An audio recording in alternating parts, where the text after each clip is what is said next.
Alright, we're good. Be like, Bussin' with the boys, hanging with the fellas, betting on a game. No woman's gonna tell us what to do, and I've been over here just drinking beer and making that noise. Baby, I'm hanging with the fellas, bussin' with the boys. Bro. Ladies and gentlemen, welcome to Bussin' with the Boys. For 365 days, we've talked about it. We've mentioned it. We've gone through a grueling winter, a beautiful spring, and a brutal summer. And now finally the day is upon us where we get to walk in and know that pumpkin spice lattes are now a thing. Going to haunted houses are now a thing. All the things you did as a father, it could have been a bad thing. You can change it during the holiday season, and it all starts with Spooktober. Was a bad dad? Good. Get fucking spooky. Kids don't like you. Good. Let's get fucking spooky. The more spooky you can get during the fall, the better the opportunity to take on the holiday season and send 2024 out the ass and take 2025 by the balls. And this is when it starts, right here and right now, as the ghouls, goblins, and specters rise for 31 days of fright, and we get to enjoy every single day of it as those leaves fall and that weather breaks. You know you're on Bussin' with the Boys, and it is officially Spooktober. yeah! Football is pumpkin! Football!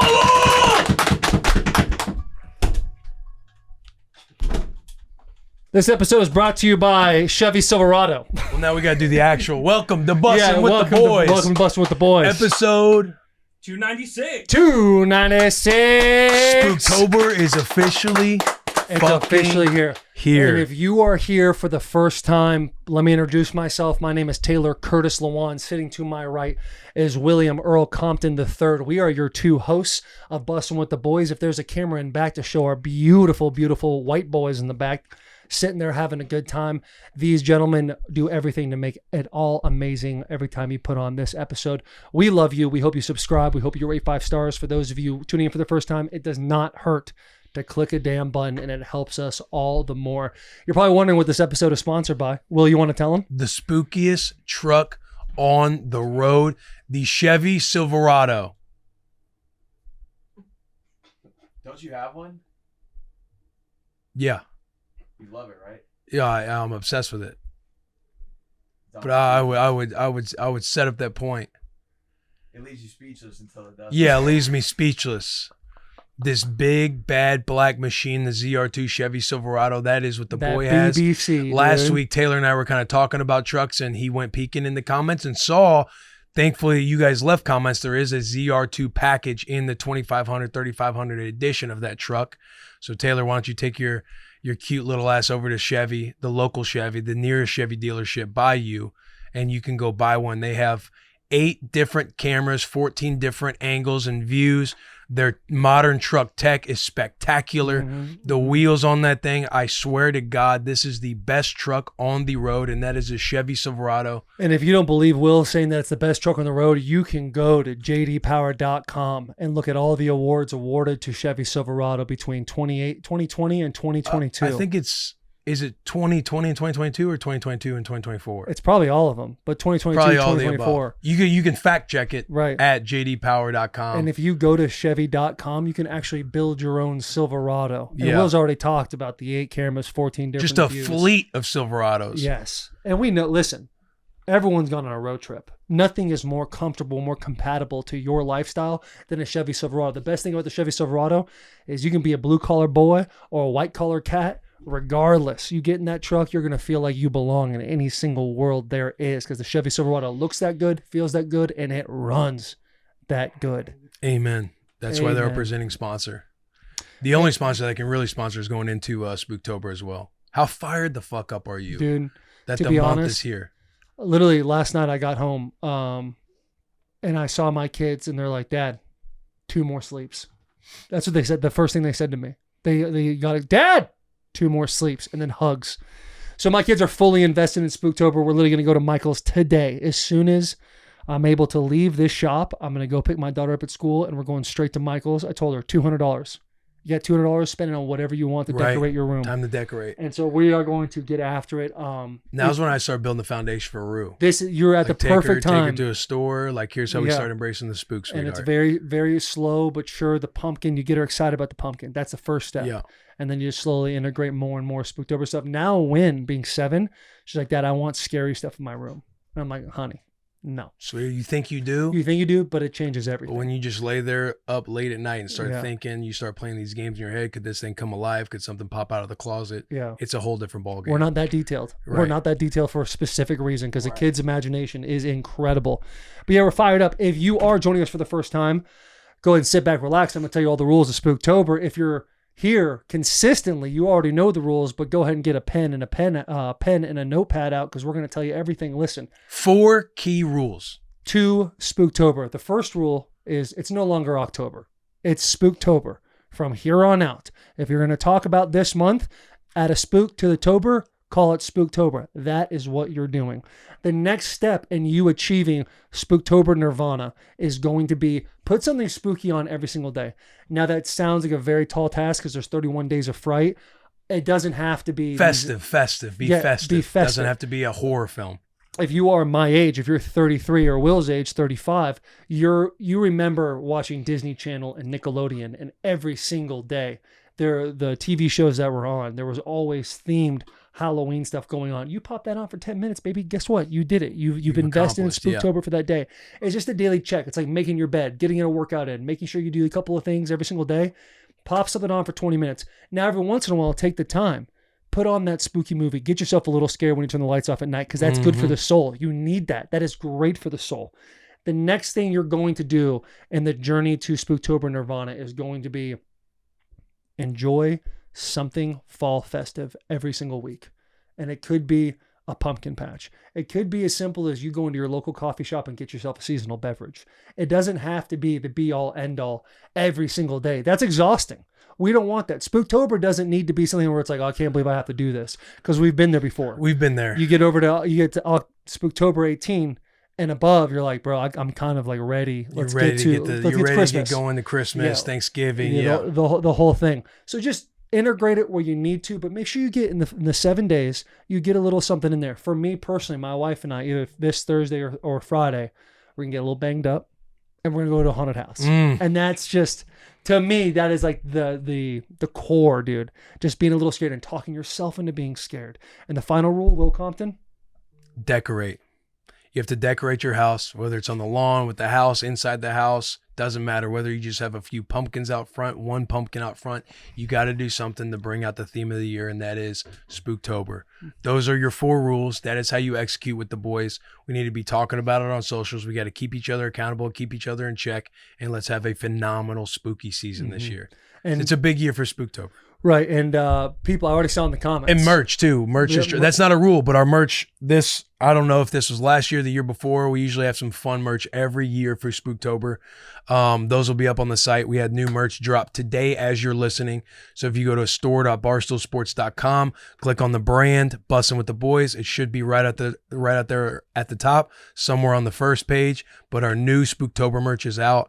Embrace the fucking spook with the boys because it's a massive month. It's our favorite month, and this is how you fully buy into Bussin With The Boys. You fully buy it, and G did an incredible job. He sent me a couple of merch items that we're putting out there, and it's awesome. The thing I'm wearing right now, this Spooktober dad sweater, the one that G's also wearing, it's my favorite. My all-time favorite piece of merch we've ever made. And this, I will literally run this sweater into the fucking ground for the next 31 days. I love this. I love the orange, and I also love the purple one that we've had in the years past. I like the kind of colors that bring out the fall. Don't forget about the sleeper newspaper one of you with the Michael Myers mask on. We got to run that back. That was biblical. Yes. I feel like that one didn't get enough love. Yeah. That was, when was that? That was like 3 years ago? Yeah. Where I had the Michael Myers mask on, just standing in public. Yeah. We might have to get that one back. Yeah, I was at Party City a couple weeks ago with my wife, and I found a Michael Myers mask in the corner, and I just kind of started doing that to her. Yeah. In the hallways. Just start randomly standing somewhere. She just like wouldn't be able, I was zero help. Yeah. Or whatever we were trying to do.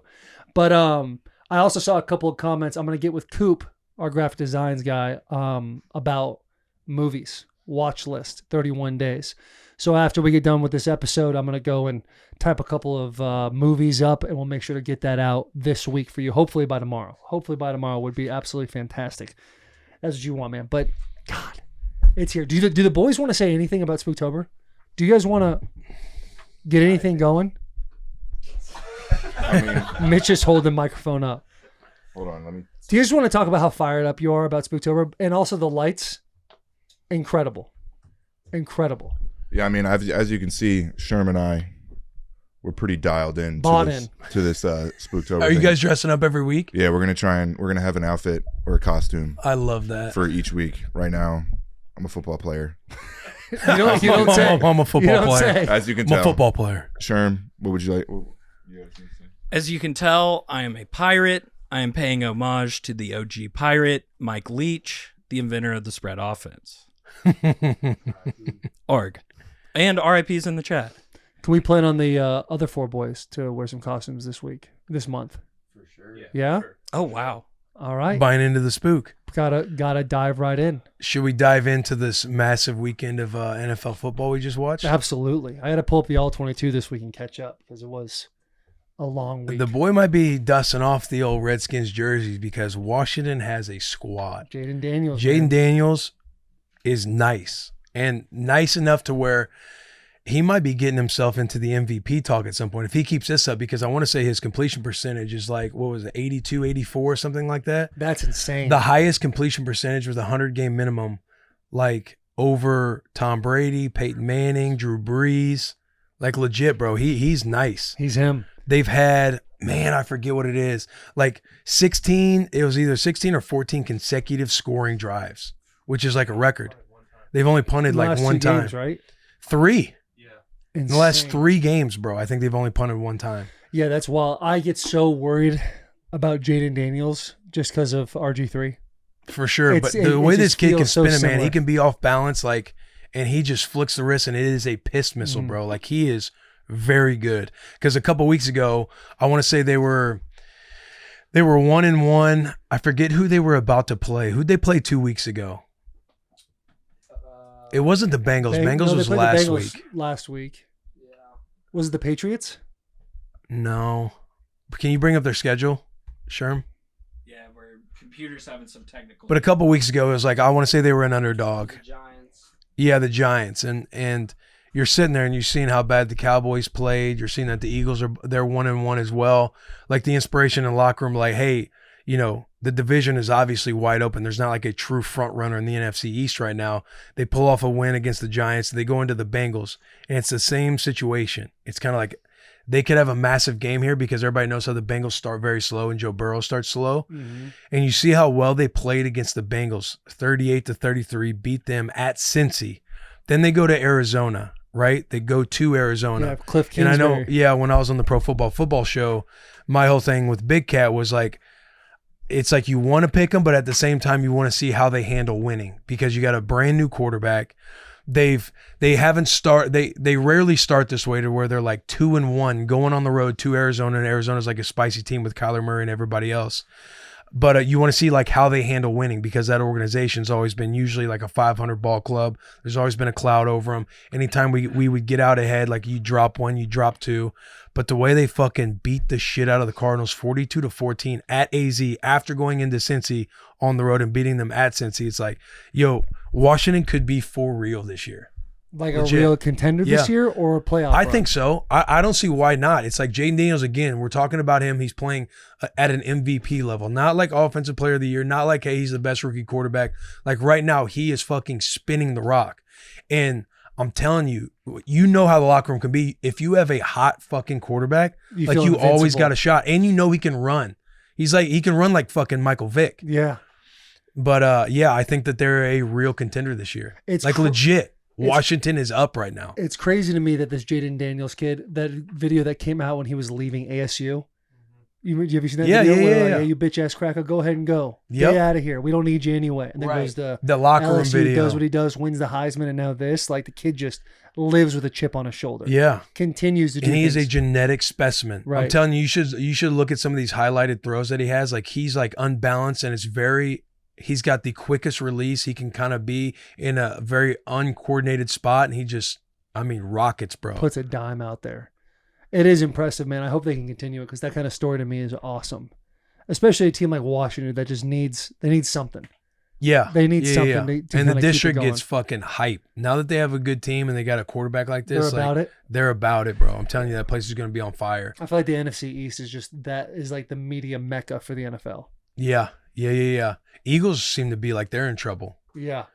Yes, absolutely. But Baker Mayfield, all the same, playing the Eagles this week seems like he's the fucking man. Yeah, he bounced back. Did you see the Tom Brady take Yeah, on Tom the Brady- leadership? He was like, hey, they want me to come in, like basically bring Re- some juice, like reignite bring some fun fun that to guys football. weren't having. Yeah. And Tom Brady had the comment on his commentary of like, his stress was not having Super Bowl rings. Like, it's not about having fun. You're coming into work. You're coming in to get something done. Like, that's the mentality of a champion. Spoken like a true GOAT. Yeah. Like a true GOAT. What's your take on like him?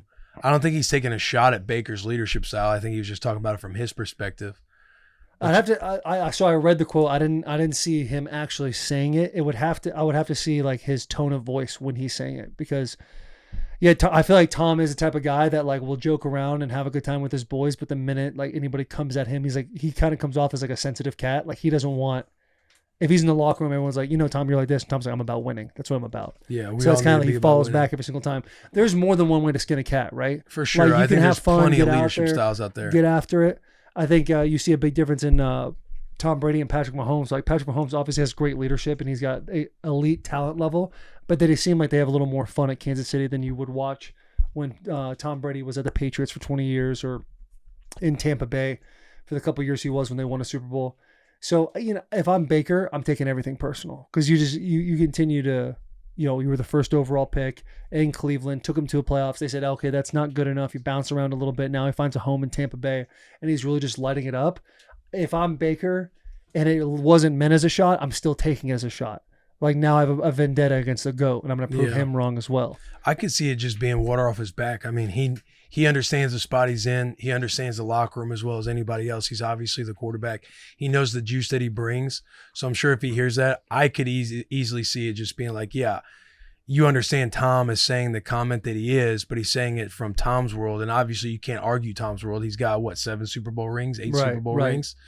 But knowing Baker, like he understands the pulse of the locker room better than anybody. He understands his role. I think he's completely comfortable in knowing that the way he's doing is totally like his way. You know what I mean? It's to the point that there's a lot of different styles of leadership and everything else. You got like an older team. There could be some times where you're around the same thing every year. You lose a little bit of spark. You lose a little bit of fun because of just the veteran mentality that can kind of like sink into the place.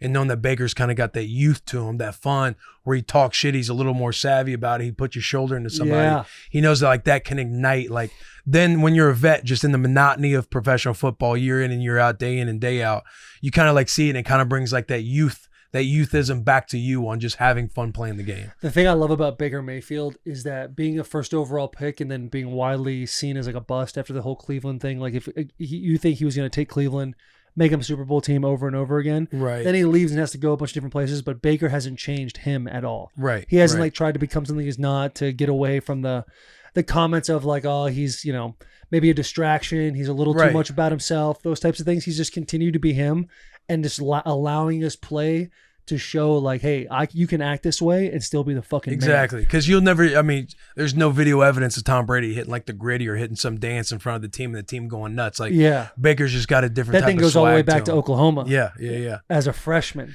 circled up doing the dance. Dude. It's cool too, like, and pivoting from that, like, you keep seeing a guy like Sam Darnold. I was going to say. And Sam is like not near the friend of the show, but he's not near like the personality that Baker Mayfield is.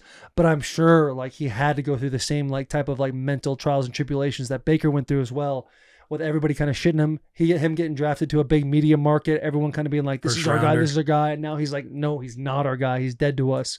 Goes And to then Carolina. Goes to Not Carolina, the guy. finds a home at the Vikings. The Vikings draft a quarterback, maybe the future best quarterback of all time. Well, he JJ also spent McCarthy. time with San Fran too. As Yeah. just like the backup. He never got an opportunity Right. behind Brock. So he's just been sitting and stewing. And anytime you're like, if you're viewed as a big time player, and then all of a sudden everyone's like, you're actually not a big time player, you're a bust. you could just be a good backup. Sit in the shadows for that many years and then come out and play the way he is and be 4-0 with the Minnesota Vikings And still keep that mental. it's my favorite story in Yeah. the NFL right now. And still like keeping that mental fortitude of like, Yeah. yo, I can still do this shit. And I think he's with, this is a great example too of being in the right situation. Great right coaching too. Right. I mean, obviously you never want to see anybody get hurt, but sometimes when you're a backup, like when somebody gets hurt, that's your opportunity to come in. And when JJ McCarthy went down, I don't think anybody was crowning the Vikings as being a contender yet, because like, all right, rookie quarterback, let's see how he does, high praise and everything else. It'll probably take a year. He goes down. Vikings are completely counted out of the conversation in the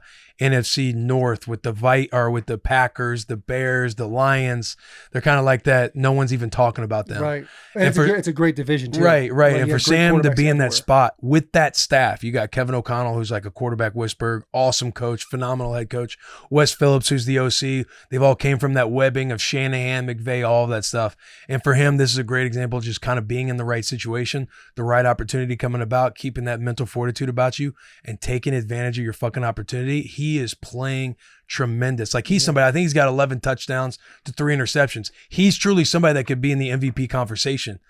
Because everybody's like, they might drop one this week, and they've handled business. They can throw the ball well, they can run the ball well, and they're playing great defense because Flores, they're in the second year with Flores' system.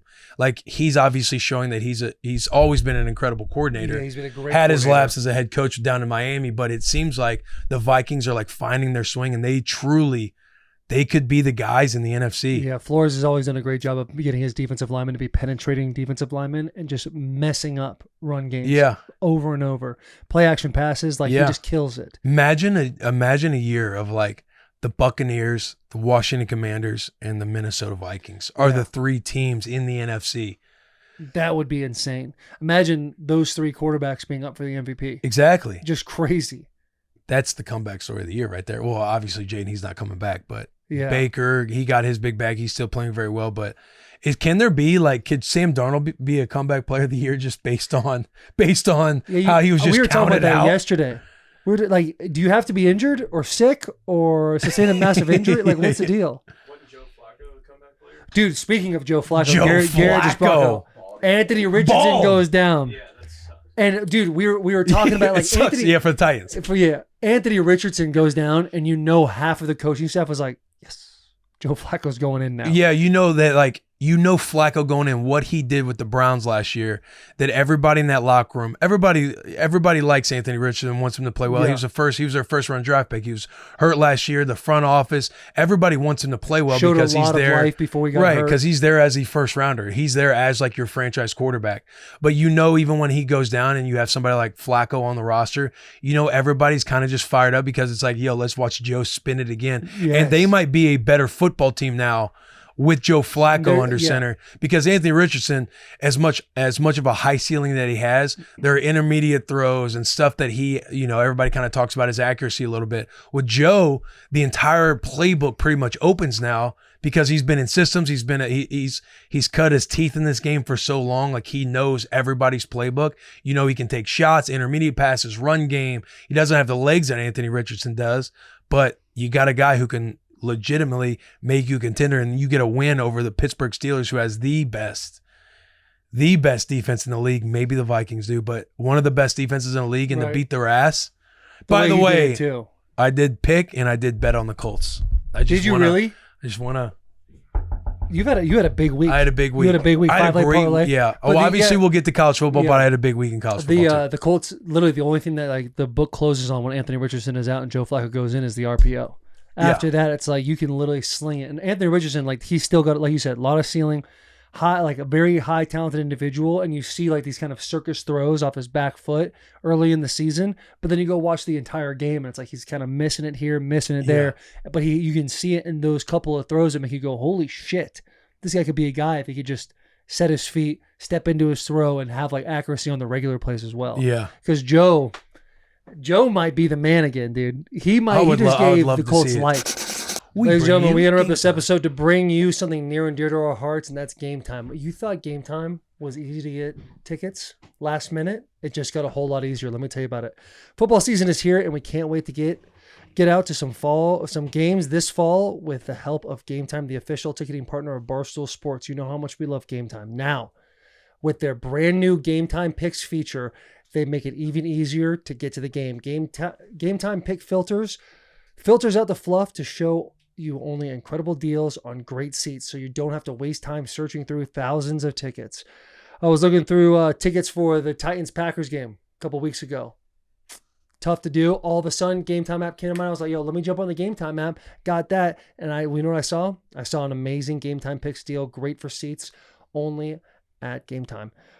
Just pull up your chosen event and turn on GT Picks setting at the top of your screen, or browse the best local Game Time Picks deals near you on your Game Time app homepage. What are you waiting for? I'm going to go get those... what am I going to get, Will? You're going to get those... Pred season. Yeah. Hockey's right around the corner. So I'm probably going to get the Preds tickets coming up pretty soon. Got to get those.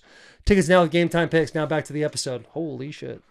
That was tough. What time is it? Stuff sled. What time is it? Game time? Yeah. Whoa! Game time? Speaking of struggling, Michigan struggled a little bit against Minnesota. No, we had a bad fourth quarter. We The boys were up 24-3. Oh, we were watching the game together. Yeah. We were up 24-3. They got an onside kick. There's very questionable offsides penalty. A lot of different calls could have gone a lot of different ways that game. I'm very happy that the Brown Jug, as it should be, stays in Ann Arbor, Michigan. Great ball game. Throw out the records. Throw out the talent. We are the about best the Brown football Jug. team to not throw the ball in the entire country. Yeah. No one runs it better than us. Consistently better than us. This Mullins kid might be a Heisman Trophy candidate. Oof. Might be a Heisman Trophy candidate behind Travis Hunter right now. I'm just saying, dude. It's a good ball club up there in A2. We're doing good things. And a couple weeks ago, a lot of boys back there and over to my right were talking a little shit about Michigan, saying, oh, they're going to struggle. They're going to this. Minnesota's going to be a problem. They weren't even a problem. It was nothing, dude. That was nothing the entire time. Oh, now, you don't think that? Now being 10-1 going into the game, very alive.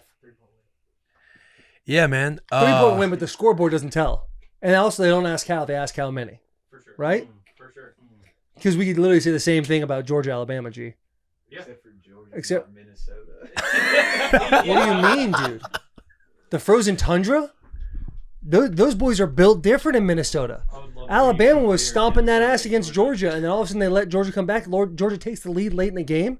2 minutes, 30 seconds, a 17-year-old kid said, let me go and put the Crimson Tide on my back. That game was incredible. Ryan Williams could play in the NFL right now at 17 years old. It's insane. Game of the century. Dude, the kid, as a freshman in high school, qualified for the 6A Alabama State Championship in the 100-meter and the 200-meter. He is a specimen. He is him. When he caught that one, like back shoulder, and stopped on a dime, made two defensive backs, like not linebackers, not D linemen, Other run into athletes. each other. Yeah, other athletes stop and start and excel and go score. Like his ability is incredible. And then that one over the middle, that deep one over the middle that was bouncing, and to keep his coordination and catch the ball, like Ryan Williams is insane. And then his trolling job. Did you see his troll? With beating Georgia, he put a profile picture of Michael Vick like holding the puppy. Like having that type of pro troll mentality at the age of 17 Insane. is iconic. Like he's building something extremely special. All my stock I am in on Ryan Williams. Yeah. For him to catch that 75-yard bomb from Jalen Milroe, do a half spin, freeze in the air, and you see him look back, like where are they at, then spin back. He was literally defying gravity. It was the most incredible thing I've ever seen. And Jalen Milroe, Learn to throw.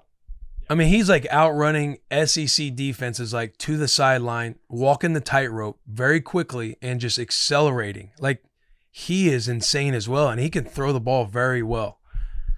Yeah, man. Alabama looks tough. Alabama looks tough. I was surprised to see Georgia come back and get For the sure. lead back and everything else because you guys started fast and it looked like all you had to do was like step on their throat. But that game was, I mean, that was a classic.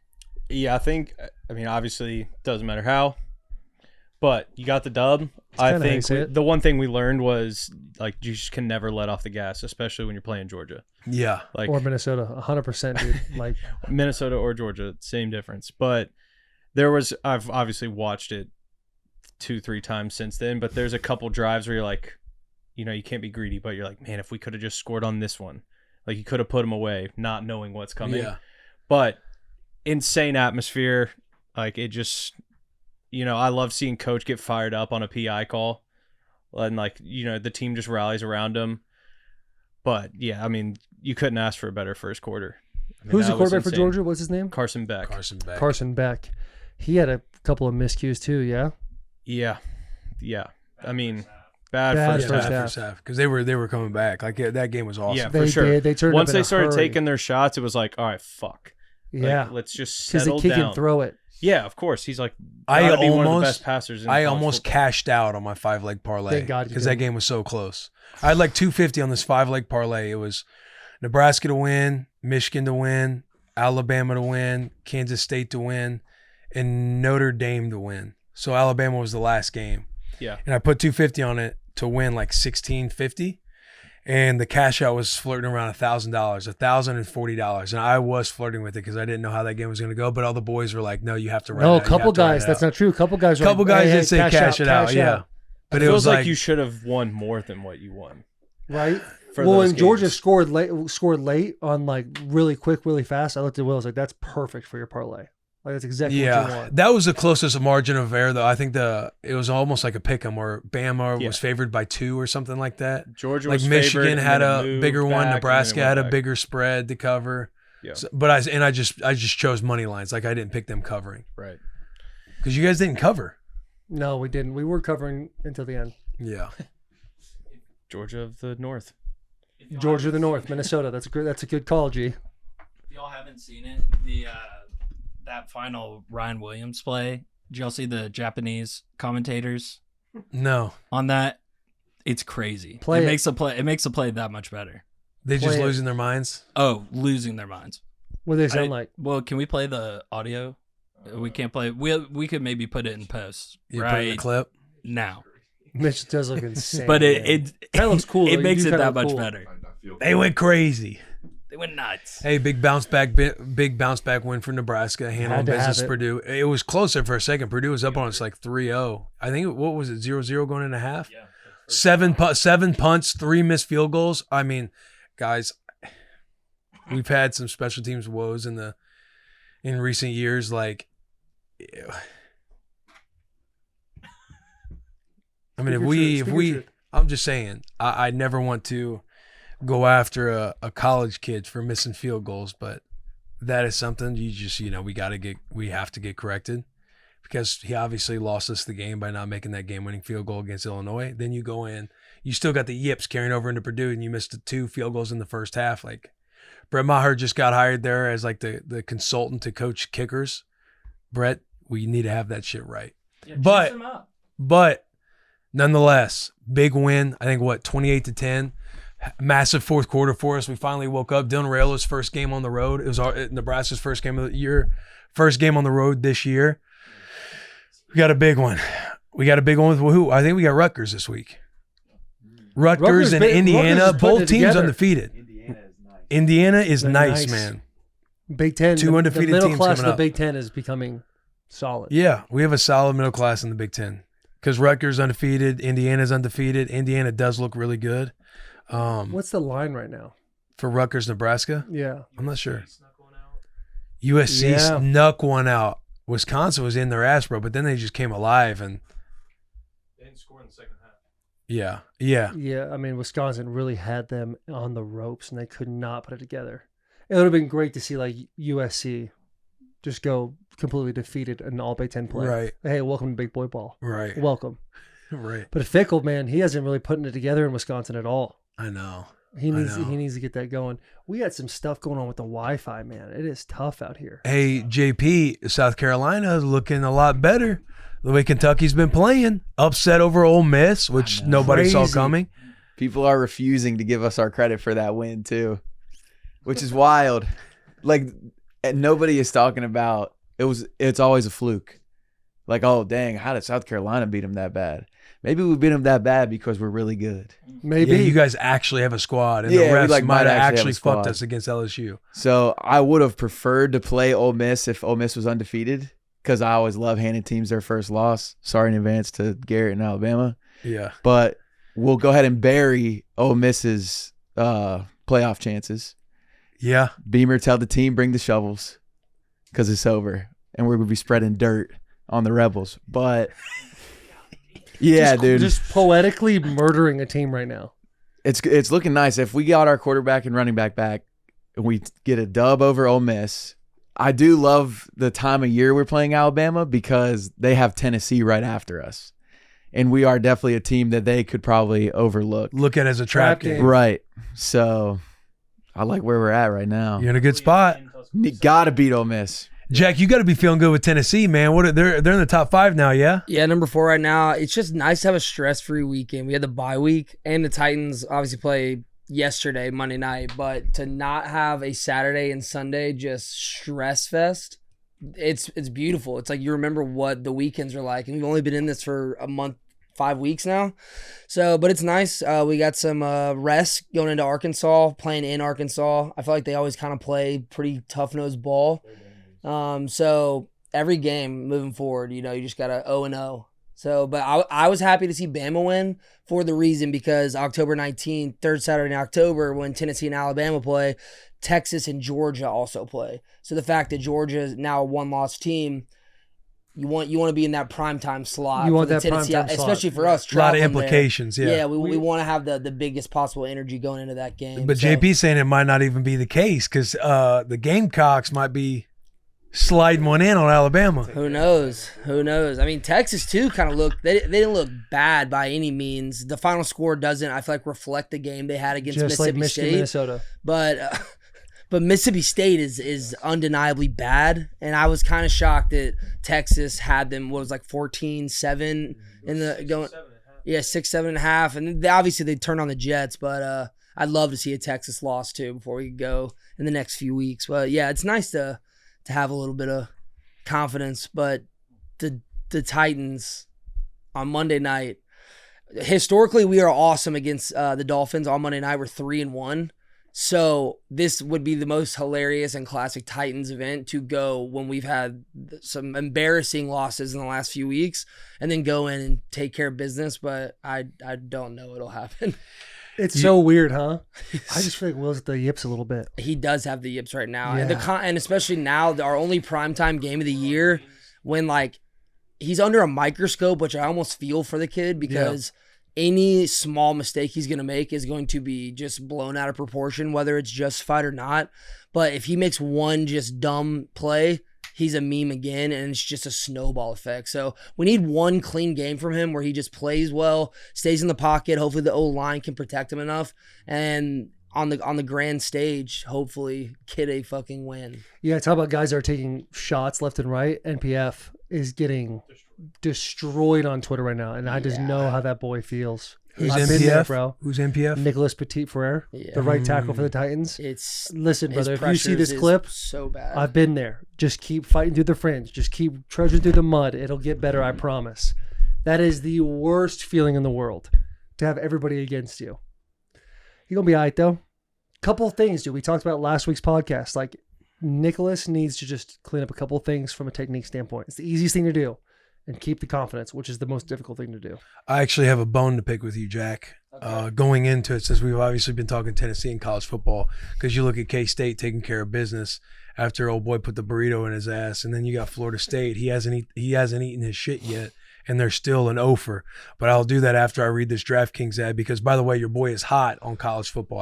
I do want you to know that. I also had the Indianapolis Colts pick. But TD Tutty, taking it to the house, in for 6, whatever you call a touchdown. One thing's for sure, touchdowns matter more at DraftKings Sportsbook, an official sportsbook partner of the NFL. On the ground, in the air, from the special teams or defense, we don't care how they score them. We want to bet on touchdowns, and DraftKings Sportsbook is delivering. I'm not delivering because I've sucked every fucking week on picking touchdowns. Ready to place your first bet? Try betting on something simple like picking a player to score a touchdown or how many touchdowns will be in the game. Go to the DraftKings Sportsbook app and make your pick. Ready to do a touchdown dance on your own? The new DraftKings customers that bet $5 will get $200 in bonus bets instantly. Score big with the DraftKings Sportsbook, the #1 place to bet touchdowns. Download the DraftKings Sportsbook app and use code BUS, B-U-S, for new customers to get $200 in bonus bets when you bet just $5 only on DraftKings. The crown is yours. And the Titans need a win tonight, dude. They need a win. Otherwise, Joe Flacco and the Colts, CJ Stroud and the Texans, and then, Trevor Lawrence. Jack, have you done anything to make amends with that Titans loss last week? And here's the only reason I ask. This is wild. You're pulling this off again. I know, but here's the only reason I ask. The Florida State, that curse of the kid not eating the poop, they still suck. It's a ball's fall for me at this point if the Titans lose. So I have other things that. And who's the team with the burrito in their ass? Just here. I don't know. I forget who it was. Boston College? No, not Boston. No, Hey, it's not who put the BC. burrito? Joe, what's up? How we doing, bro? Look at this. Yeah, it's got his dog dialed in. You brought a dog Hey, in? Spooktober. What's up, Taylor? Good to meet you. Yeah, we got you a spot. Right there. We got you a spot. All right. Who's the burrito curse? What team? Oh, Kansas State. Kansas State. Hey, Jack, Kansas State, the burrito curse happened where he said he'd shove a burrito up his ass if they lost last week. He shoves a burrito up his ass. They end up beating the hell out of Oklahoma State. So that's the only reason I ask if you've made amends, because it seems like this curse stuff is real. So, do you want me to kill myself to amend this curse? You said I didn't say that. We're I just saying, never said you had to do that, but we're I think also you have to asking do how much something. you love the Titans. As much as the next guy. Let's give So, Joe some Joe, yeah. context. I got it. You got it? You want me to murder him? Yeah. Okay. No, Jack. Unfortunately, it has to be self-inflicted for Jack to break his Jack curse. said if Malik Willis and the Green Bay Packers, Malik Willis used to play here. He said if Malik Willis and the Packers beat the Titans, he will kill himself. Really? The Packers won. So not that we don't want Jack to actually kill himself. Right, love of course. Jack. Yeah, He's awesome. nobody's saying that, but we are saying you said it. But there are Are you a man of your word? Is really all we're asking. Really? there are curses out there. Florida State, they lost their very first game, and somebody on the internet said that they would eat some dog shit if they lost. He never ate the dog shit. They're still winless. Kansas State, they lost a couple weeks ago, and the curse out there was, I will shove a burrito in my ass if we lose. They lost. He shoves the burrito in his ass. They beat the shit out of Oklahoma State this week. That's local. So I'm trying to ask Jack if he's doing anything to break this curse, because if the Titans lose tonight, I do feel like all eyes will be on Jack to help. The curse being broken will me being publicly hating Will Levis again. Look at this. That's a burrito in a person's ass. Yeah. Yeah. That's a perfect way for all the people listening on the show. Joe did a great job of painting that That's picture for pretty you. much, yeah. That's And if you're it's what do you wondering, think? that is a full double meat Chipotle burrito. The integrity of that burrito was actually pretty insane, considering, you know. That is insane. That burrito didn't shake at it. Just tightly wound. A tightly wound burrito. Joe, we're happy to have you on. Dude. Perfect for him to come in on some prank stuff like that, too. Oh, of course. Yeah. I mean, this is Of the course, guy who's yeah. an icon. Well, I want to be clear. I've never shoved a burrito on my ass. Never once. Let me be clear.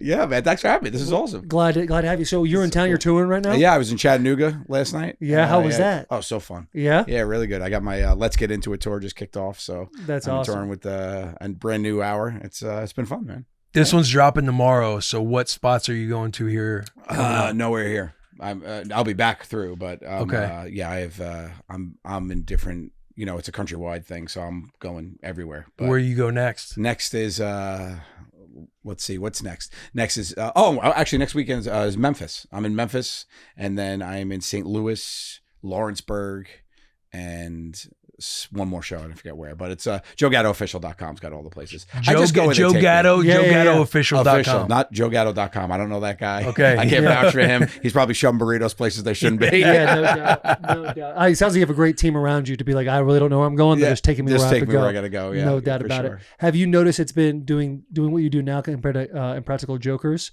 What has been the hardest transition for you in this? Being by yourself for sure, right? You know, Yeah. you're with your friends all the time, and that was the hardest part. So I started stand up 3 years ago with my first tour, and that was the biggest thing. I've been performing live my whole life, but just to be on stage by yourself, Right. and be responsible for the full Yeah. 60 minutes. That's like, you know, that's a big change. You don't No have one a to lean on. yeah, you Yeah. don't have a squad with like production and No, everything yeah. else to where you kind of know what's coming It's a you little and a bit. microphone. It's pretty interesting. But the cool thing is that you're like able to, when it sucks, it's your fault. But when it's great, it's your fault too. Like Yeah. you don't have to share any Right. accolades. So you come off stage sometimes like, wow, that was a really Yeah. great show. So yeah, that part of it was really fun. Has comedy always been something you've been interested in? It was always a side gig. It was always Yeah. a side hustle for a long time. Me and the guy started, you know, decades ago at this point. But I always just did it for a love of just making people laugh and Yeah. entertaining. And then I got the opportunity to quit my day job, and I took the leap, and I'm glad it panned out. What was No the day doubt. job? I was selling high-end baby gear and baby furniture for a company called Giggle. In New York. Oh, no shit. Yeah, that's right, man. Yeah, I was a salesman. So Just I the did- rich moms selling just all the rich good moms stuff. selling all the baby Bjorns, those baby carriers and all that stuff. You know, the Bugaboo, you know, Yeah. showing all that stuff. So I did that, and during a 2-week, I took my vacation to film the pilot, my 2-week vacation. Yeah. And then when we got the series, I went for I said to the CEO, I'm like, yeah, I got to take a 6-month hiatus. And she's like, so you're quitting? I was like, no, it's a hiatus. It's a hiatus. I need the option to come back if I need Yeah, it. I know. She's like, well, no, I can't leave your job empty for 6 months. Good luck to you. It panned out. So So- I'm not back to selling baby stuff yet. So. Yeah, no doubt. Still working out. So you you go take a 2-week vacation. You film this pilot. How long do you have to wait for this pilot to come out when you're still just selling baby stuff? Hoping Yeah, I to went God to, it works it was out? pretty quick, actually. They made the decision real quick. It was only, I think, about a month and a half, maybe 2 Mhm. months. The pilot wasn't super hard to edit. It kind of made itself. Like we knew the structure of it. You know, we didn't have a lot of money, so we didn't film that much. Yeah. We just filmed enough to make the pilot, and it was pretty quick. And then the offer came real quick, and it was like, okay, what are you gonna do? You're gonna quit your job? And I was the only one that had to quit because Sal owned a bar and a comedy venue at that point, and he was bartending and doing that, so he could do overnight. Mhm. Q was a fireman. He would do his 24s and come and film. And Murr worked for the production company that ended up producing the show. So it was just Oh, like, no so I was the way. first one I had to I was like all in. I was like, all right, I was like, guys, this has to work. I'm betting on the Yeah. boys I right can't go now. back. But it was good because I always had an affinity for production, directing. So I was able to jump in a different capacity and learn all that and do that, which was, I liked arguably as much Yeah. as being in front of the camera. So did Murr approach the production company with the idea, or how We did all the did. idea come? We all did. Okay. So Murr was in like development stuff, and he was realizing that there was an itch for like a new type of prank show. Mhm. And we didn't want to do a prank show where you make people feel bad. And we're like, you know what? Why don't we just do embarrassment comedy? Is always how I made these guys laugh anyway. Like Sal and Q and all. They would hate to be in an elevator with me or like the subway because I knew we were in a closed space. I was just going to act a fool and Yeah. we were going to have fun. So the doors would shut and they would just turn beet red and start sweating immediately because they knew I was going to start doing something. So we just were like, let's just do what we do. And we filmed this as a reel with our iPhones, Yeah. Times Square, and just went through and That's did all of awesome. That's so. awesome. And you do notice, my wife and I went through a phase of just watching that show endlessly at night, literally laughing like Yeah. out loud to each other. Thank you. And you notice that you personally, like, and this is a massive compliment, is like are the most shameless of the Yeah, four. for sure. Like you were willing to really go Yeah. above and beyond. Yeah, for I anything. I always did that. Like anyway, so it really wasn't the good thing about the show for me, and I'm not an actor, I wouldn't act. I never wanted to be in front of the camera. Right. I was able just to make my friends laugh, be me. I had fun with it. And then we were able to build all these weird characters and do all this fun stuff. So it just became like a playground, you know? So it's funny because people are like, oh, it's like just a hidden camera show. No, there's so much writing, producing, production that went into it, developing of all these characters, ideas, writing. But we wanted to keep it looking like you just went up there and, Yeah, and yeah, did yeah. stuff. Yeah. But then stuff happens where like you have all this thing planned out. This woman walks in with a huge hat and you're like, okay, well, I'm going to have to get that hat on me. You know, and it all goes out the window. It just happens. That was the fun part of it too. Was there ever what was like the couple of top 3 moments where you're like, I really do not want to do this, but I'm gonna do it? Early on, I remembered like you all find your role, right? And I all knew when they were getting to punish me, it was always more fun to make them laugh and own it. And I would always be able to get through it, being able to be like, oh, this would be better if I just go buck wild. So once I figured that out, I was like, okay, this is insanity. I remember one of the first punishments we did ever. It was we were doing strip high five in Union Square. So me and Murray, just a stupid thing. We had both lost, and we had to get high fives from people as they walked. And if they didn't high five you, you had to take something off. First guy who's naked loses, right? So it's me and Murray, and we're just sitting there, and you had to pick your people. And I was just like, Murray was like, high five, whatever. And I just came at it with like a different energy. I was like, here it is, up top, let's do it. Like if people were hitting my, right? But then eventually it started, like a crowd formed, and we started going, and we were down to like underwear to underwear. And I said to the showrunner, I was like, what? I said, what happened? We can't get naked here. He goes, yeah. He goes, don't worry. I said, we have a permit. He goes, no, don't worry. I'm like, what do you mean we're going to get arrested? He's like, I don't know what to do. So they had like a car running on the side. I was like, oh, this is really fun that we're going to do it this way. So we did it. Murr ends up losing, whatever, so I run over and I just like pants him, whatever. He grabs his junk and he jumps in the car and leaves. And they're gone, So it was just such a weird thing. And I was like, okay, so I like that. I like owning it and doing it. But there's just sometimes you don't want to do it. We were at a Mets game and they had Noah Syndergaard. They had me calling him Jeter. I kept calling him Jeter, and he was throwing the balls into the crowd to the kids signed balls. And they made me. He was in on it, so he kept throwing them to me, and I had a fanny pack, and I kept stuffing them in, and they're like, "You can buy them on eBay. You can buy them on eBay." And dude, everybody, the parents were going nuts, and this one woman. For some reason, I talked to her and give me her a kid. She had this 2-year-old toddler. She's like, I want one for my son so he could grow up and mess with. I said, I'll get it for you. She gives me her son, and I'm holding this guy. I was like, for the kid. He throws it to me. I give it back, and I put the fanny pack in, the ball in my fanny pack. I was like, you can buy it on eBay. She lost her shit. She melted down, screaming at me. I was like, you just gave a stranger your child. Yeah. That's bad now ball. You don't get the ball, right? So it was crazy. Imagine you give This him Willow. lady right here? Yeah, she lost it. It was crazy. Yeah, she's like, we had to blur her and her kid, but it's like the whole place stopped. Like you heard her throughout the place, and in my ear, like you have the earpiece, and like right there, that moment, I say, what are we gonna do here, fellas? And it's dead quiet. Nobody knows what to do. So I'm like by myself, and I'm like, okay, you can buy it on eBay. I was like, do not have eBay, and, so yeah, it's crazy. You see how bad I'm sweating. It was a rough one. Yeah. Is there You're owning it there though. I am. I had to sit incredible. in the moment. Yeah, I had to sit in the moment. Is there a prank that you guys had that never got aired? No, I mean, for the most part, we would know what would work or what not. There was a couple that we wanted to do that sometimes the network just didn't get. It became this thing of lore. It was called Bus to Tampa, where we would handcuff a guy at the Grand Central Station, in the Port Authority in New York to a bus that was going to Tampa, and he had to go to Tampa, and that was it. And they didn't like it. And the network was like, okay, what's the punishment? It was like, you're on a bus to Tampa. You can't get off. You're stuck on this bus to Tampa. And like, we don't get it. I'm like, it's great. Like you end up in Tampa. Like what happens? You're like, you can't leave the bus. And they just didn't get it. Like, and it was like, it became the thing that every season, the first punishment in every packet to our executive was bus to Tampa. You get the guy on a bus to Tampa. Just move that paper out of the way. Yeah. So we never did that. And then in the pilot packet, like we had to submit like ideas, and we never pulled it off because we thought it'd be too mean. We wanted to interrupt a wedding. And just like realize you were at the wrong wedding, apologize and leave. So the moment you get up there, put this long story, then you're like, I'm sorry, you're not Marie, and then go. But we didn't want to ruin somebody's day. That's like such a big moment. Right. So it felt good on paper, but it felt wrong in life. That turned into Sal becoming the best man at one. And we wrote him interrupting the speech for the best man speech, and we wrote the speech for him, and he had no idea what it was, and he just started. And it was this big Italian wedding in Jersey. He got totally that was rough. Yeah. So as you guys are like transitioning, it's like a pilot. No one knows who you guys are. You guys are working. You're selling baby stuff. You got a fireman. Like everyone's kind of doing their own thing. How hard did it get once the show really got traction to not be seen and people be like, "Aren't you the guy?" Yeah. Well, we got lucky because they bought a lot of episodes before we even aired. Oh yeah. So I think we did 16 episodes or something like that before we even hit air. Like they saw the pilot, and then they ordered the first episode. They ordered what it was 6 maybe or something. And they saw the first episode we submitted, and they said, we want more. And they bought it like the full season right away, awesome. Which was without it airing. They just saw that it was like light in the bottle and really fun. So we were like, okay, great. So here we go. And then it was on True TV, which nobody knew. Yeah. Channel 1 million basic cable. Nobody's seeing it, So we were just like in New York City too, which was an ally because there's so many people. If half the city knows you, 4 million people don't. So you just find somebody who doesn't. And then we kind of are like forgettable looking. We're kind of like normal looking kind of ish guys. Blend in. You're able to see if somebody knows you or not. We talked to people for 10, 15 minutes before we even started. Just to see if they were the right kind of person. You get one shot at it. You want to make sure it's going to be a good person. Yeah. So we just sit on a park bench and start bullshitting. Yeah. See if how interactive they are. See if their eyebrows raise, So. Were there any moments like as the show's growing and taking off, like obviously the 4 of you go in on this production element, were there ever growing pains between you 4?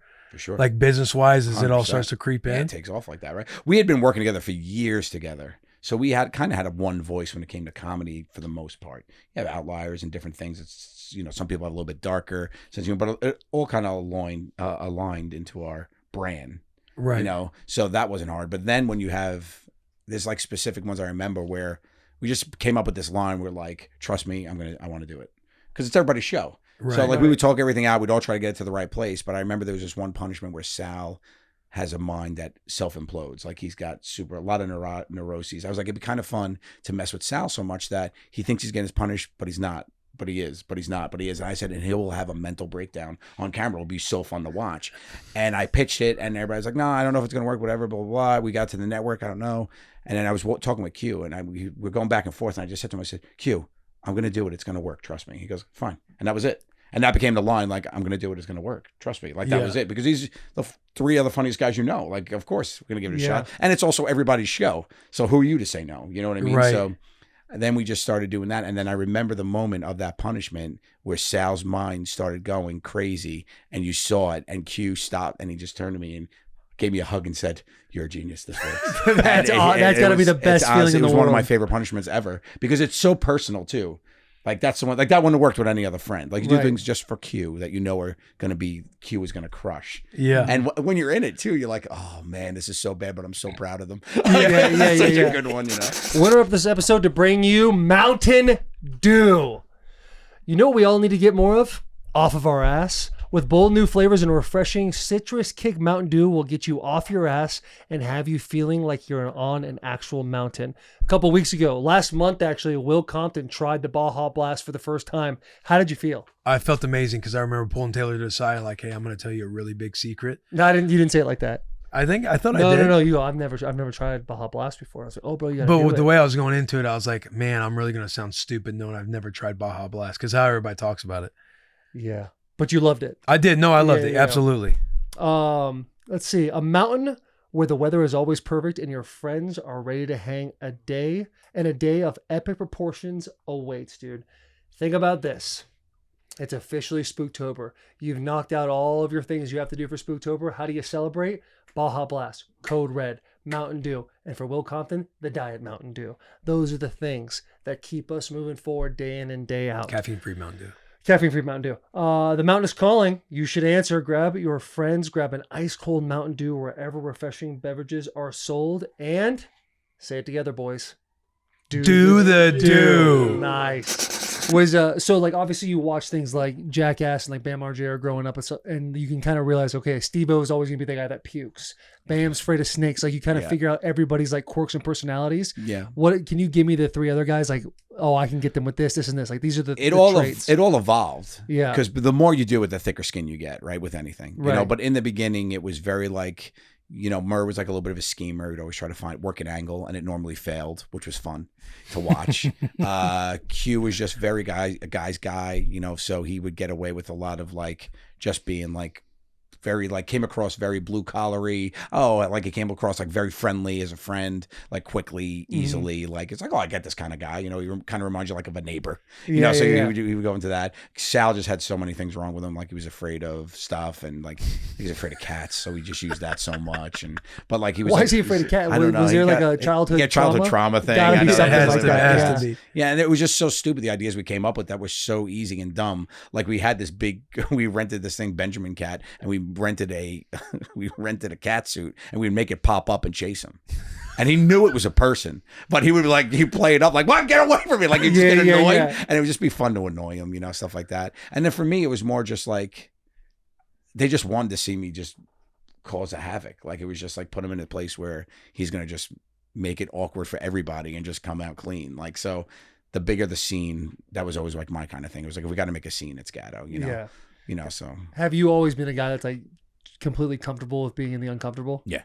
Always. No. Well, it happened. I remember a moment like I have an older sister. I have two older sisters, but I had one I didn't get along with, and we were at Bella Vita which is this big Italian restaurant in Staten Island for Easter Sunday, packed with all these Italians. My parents were smokers at the time, and this is when you could smoke in restaurants, but they had the room that you had to go in by itself with the door shut. I have to go to the bathroom. Me and my sister go through this packed place. I don't see the step, and I fall, hit hard. One of those at the place goes, "Oh," and my sister's like laughing, going, "Ha, ha, ha," and the whole place. And then I popped up and went, "Ta-da!" and everybody started laughing and clapping, and I was like, flipped off my sister, and I was like, all right, this is cool. I don't have to be embarrassed. And that was like definitely a defining thing at like 11, 12 years old, where I was like, okay, maybe I'm overthinking this thing. And then I just started being more comfortable with not caring what people think. Not in a way where like, I don't care what you think, but more like people are going to think what they think. Right. So it doesn't matter, you know, not the defensive type. Some people have a defensive side of that. I don't care what you think. That could be a dangerous statement. People just want to be cool. Yeah. All the time. People are like, I don't care what people think, you know? Yeah. It's not necessarily the right way to live, you know, but if you are comfortable and be like, this is me, and I just did it. Like I was always comfortable with my weird body. Like I always very comfortable on a dance floor when I shouldn't be. You know, I didn't mind being a spectacle. I was an icebreaker all the time when I was out with my boys. Like there's a group of girls, just send me in. It didn't matter. Like, all my friends were really good looking too, so it was really funny. I was always like the funny, okay looking guy. Like and I'm like, oh, look at this guy. I got supermodel friends over here. Like it was so fun. So I was just that kind of person, and it just became my personality. Yeah. What do you miss most about the Impractical Jokers? Is it the squad? Because you guys are all still good friends, right? Absolutely. Yeah, working with friends. I was just with Q in Vegas. We had to we went to the Imagine Dragons Gala, and we were we actually ended up having to host it because one of the hosts' plane couldn't get out of LA. So 10 minutes before it starts, they're like, "Hey, could you guys host this gala?" It was like a 2,000 person gala at the Wynn. They're like, "Could you guys host this real quick?" With Joel McHale, we're like, "Yeah, sure." So me and Q got up there, messed around. No shit. It was really fun. But those kind of things are great when your boys with you. Like I wasn't scared of that at all. We have Q, just gotta get up there and do it. But the script was already written for her, so we were like trying to like make a bit out of it. It was really interesting. But yeah, I just we're still best friends. We were friends before it. Friends after. We're just not friends from work anymore. So that's the biggest thing you miss, working with your boys. Yeah. How hard was that, approaching that conversation to like, hey, this could be the end or the breakup or I mean the final chapter? It's what you imagine, Yeah. It's hard, but it was open arms kind of thing. We're all boys, so it's like this is what it is. We all want what's best for each other. So yeah, we'll get through it and continue to support each other. They have when they do their shows, I go out. When I have my shows, sometimes they come out. When they have their solo shows, I go to Sal's show, I go to Murr's show, pop on stage, say hi. If we're in the same town, the hardest part is like appointment friendship now, right? Mm-hmm. Like I never had to experience that. You saw your friend, we'd see each other forever, every day. So now it's like we got to try to make time to see each other, go to each other's houses. You have to like intentionally, go to dinner, like that's right. Especially when different. kids get involved in all that. You're like, So I got my 2 kids, which is a big part of it. Yeah. And now that takes a major focus in my life. That's part of the reason, so it's like I got this family dynamic I'm dealing with. So do you have you got 2 girls? A boy and a girl. Boy and a girl. Yeah, perfect. 9-year-old girl, 7-year-old boy. Perfect. We do have some merch for you. Some girl dad merch. Oh. We also have a boy mom hat. Oh, nice. That's sick. I love that. Thank you. So we got you hooked up. Oh, that's awesome. This is your merch? Yeah, this is our ours. merch. Smart. Dad, Thank stuff, you. girl, dad, boy, mom. Thank Yeah. you. We so close. You're just dad? Yeah, I'm just dad. Okay. We have dad I stuff. got 2 girls. Yeah. Okay. I have 1 girl, Yeah. another girl on the way. I know. Oh, So you got to just give us some full-on pointers girl on how to dads. have a Nice. boy, dude. Oh, We had a Randall Cobb in here. He's like, to the left, to the right, 2 in the don't middle, let it dribble. drizzle. And I'm thinking to myself, I don't think I have that kind of talent. Like you talking about 6 different pumps. I don't have that in me. It's tough though, man. Yeah. I want a boy so bad. Yeah. I want one so bad, but I don't think I'm ever gonna get it. Yeah. Just It's gonna have girls. going for a third and risking that it's a girl, and then you're just surrounded by 4 women. That's I when was the the guys boy go for my silent. dad. I have 2 older sisters, Mhm. and they didn't find out. Really? So yeah, and then he didn't know till the doctor was his. They became friends. He delivered all the children. They were, at Staten Island growing up. Everybody knew each other. So he held me. The story goes, he held me to the back, and my dad was standing by my mom's head, and he just went, there they are, the family jewels, and he turned me around. No and shit. my father was like, yeah. I'm sure he lost his mind. He was so fired up about it. He snuck into their delivery room in scrubs because they were like, it was a situation where they didn't want anybody in there. Yeah. Whatever. And he was like, oh, this is my wife. And they're like, oh, well, don't worry, you could. And he just put scrubs on, and he came in, and my mom was like, is this a doctor? He goes, shh, it's me. No shit. Did you get your humor from your father? And Was mother. he- I'm the oh, perfect mix both of of both of them. My dad was an assassin. He would say something just loud enough that you could hear it, and when when you were laughing and everybody's like, what are you laughing at? He'd be like, I don't know. Like he was like one of those guys. Yeah. My favorite story about my dad doing that was it was in Atlantic City back in the day, and he's with these two gangster types playing craps. And he's on one side of the table, and there's this woman on the other side, and she's rolling. And the two gangster guys are smoking cigars, and she's having a good roll. And the guy's like, come on, you broad, let's do it. Come on, you ugly. And they're making like fun or whatever. And she rolls, whatever. And, my father just stops and he says to them, he goes, guys, could you stop talking about my wife like that? No shit. And they mouth jaws open, and he hysterical goes, I'm just kidding. Come on, lady, let's do it. And he No just started doubt. laughing. And he just hung out with these two half gangsters all night because he just made them laugh, which was good. And my mother was like the complete opposite. Center attention, lit up the room when she came in, batshit crazy. And that's me too. So I'm the mixer, I think, of both of them. That's awesome. Bad dude. shit. Yeah, I love absolutely. that. 5'0" spark of life. She was great, man. Yeah. That fires me up. Yeah. When you go ahead, Go Bob. No, I was going to pivot to his YouTube. I love how he His just YouTube lays it out. special. He goes, Yeah, I was yeah. about to pivot. It was Yeah, you. yeah, I was yeah. done with that shit. Yeah, we'll move on. Move on. That's Checking it. the boxes. I Yeah, like yeah, it, man. yeah, All yeah. right, all right. Go ahead, Bob. Go ahead and pivot. No, I was going to pivot to his new special on YouTube, Messing with People. Messing with people, yeah. Can you give us some background on that?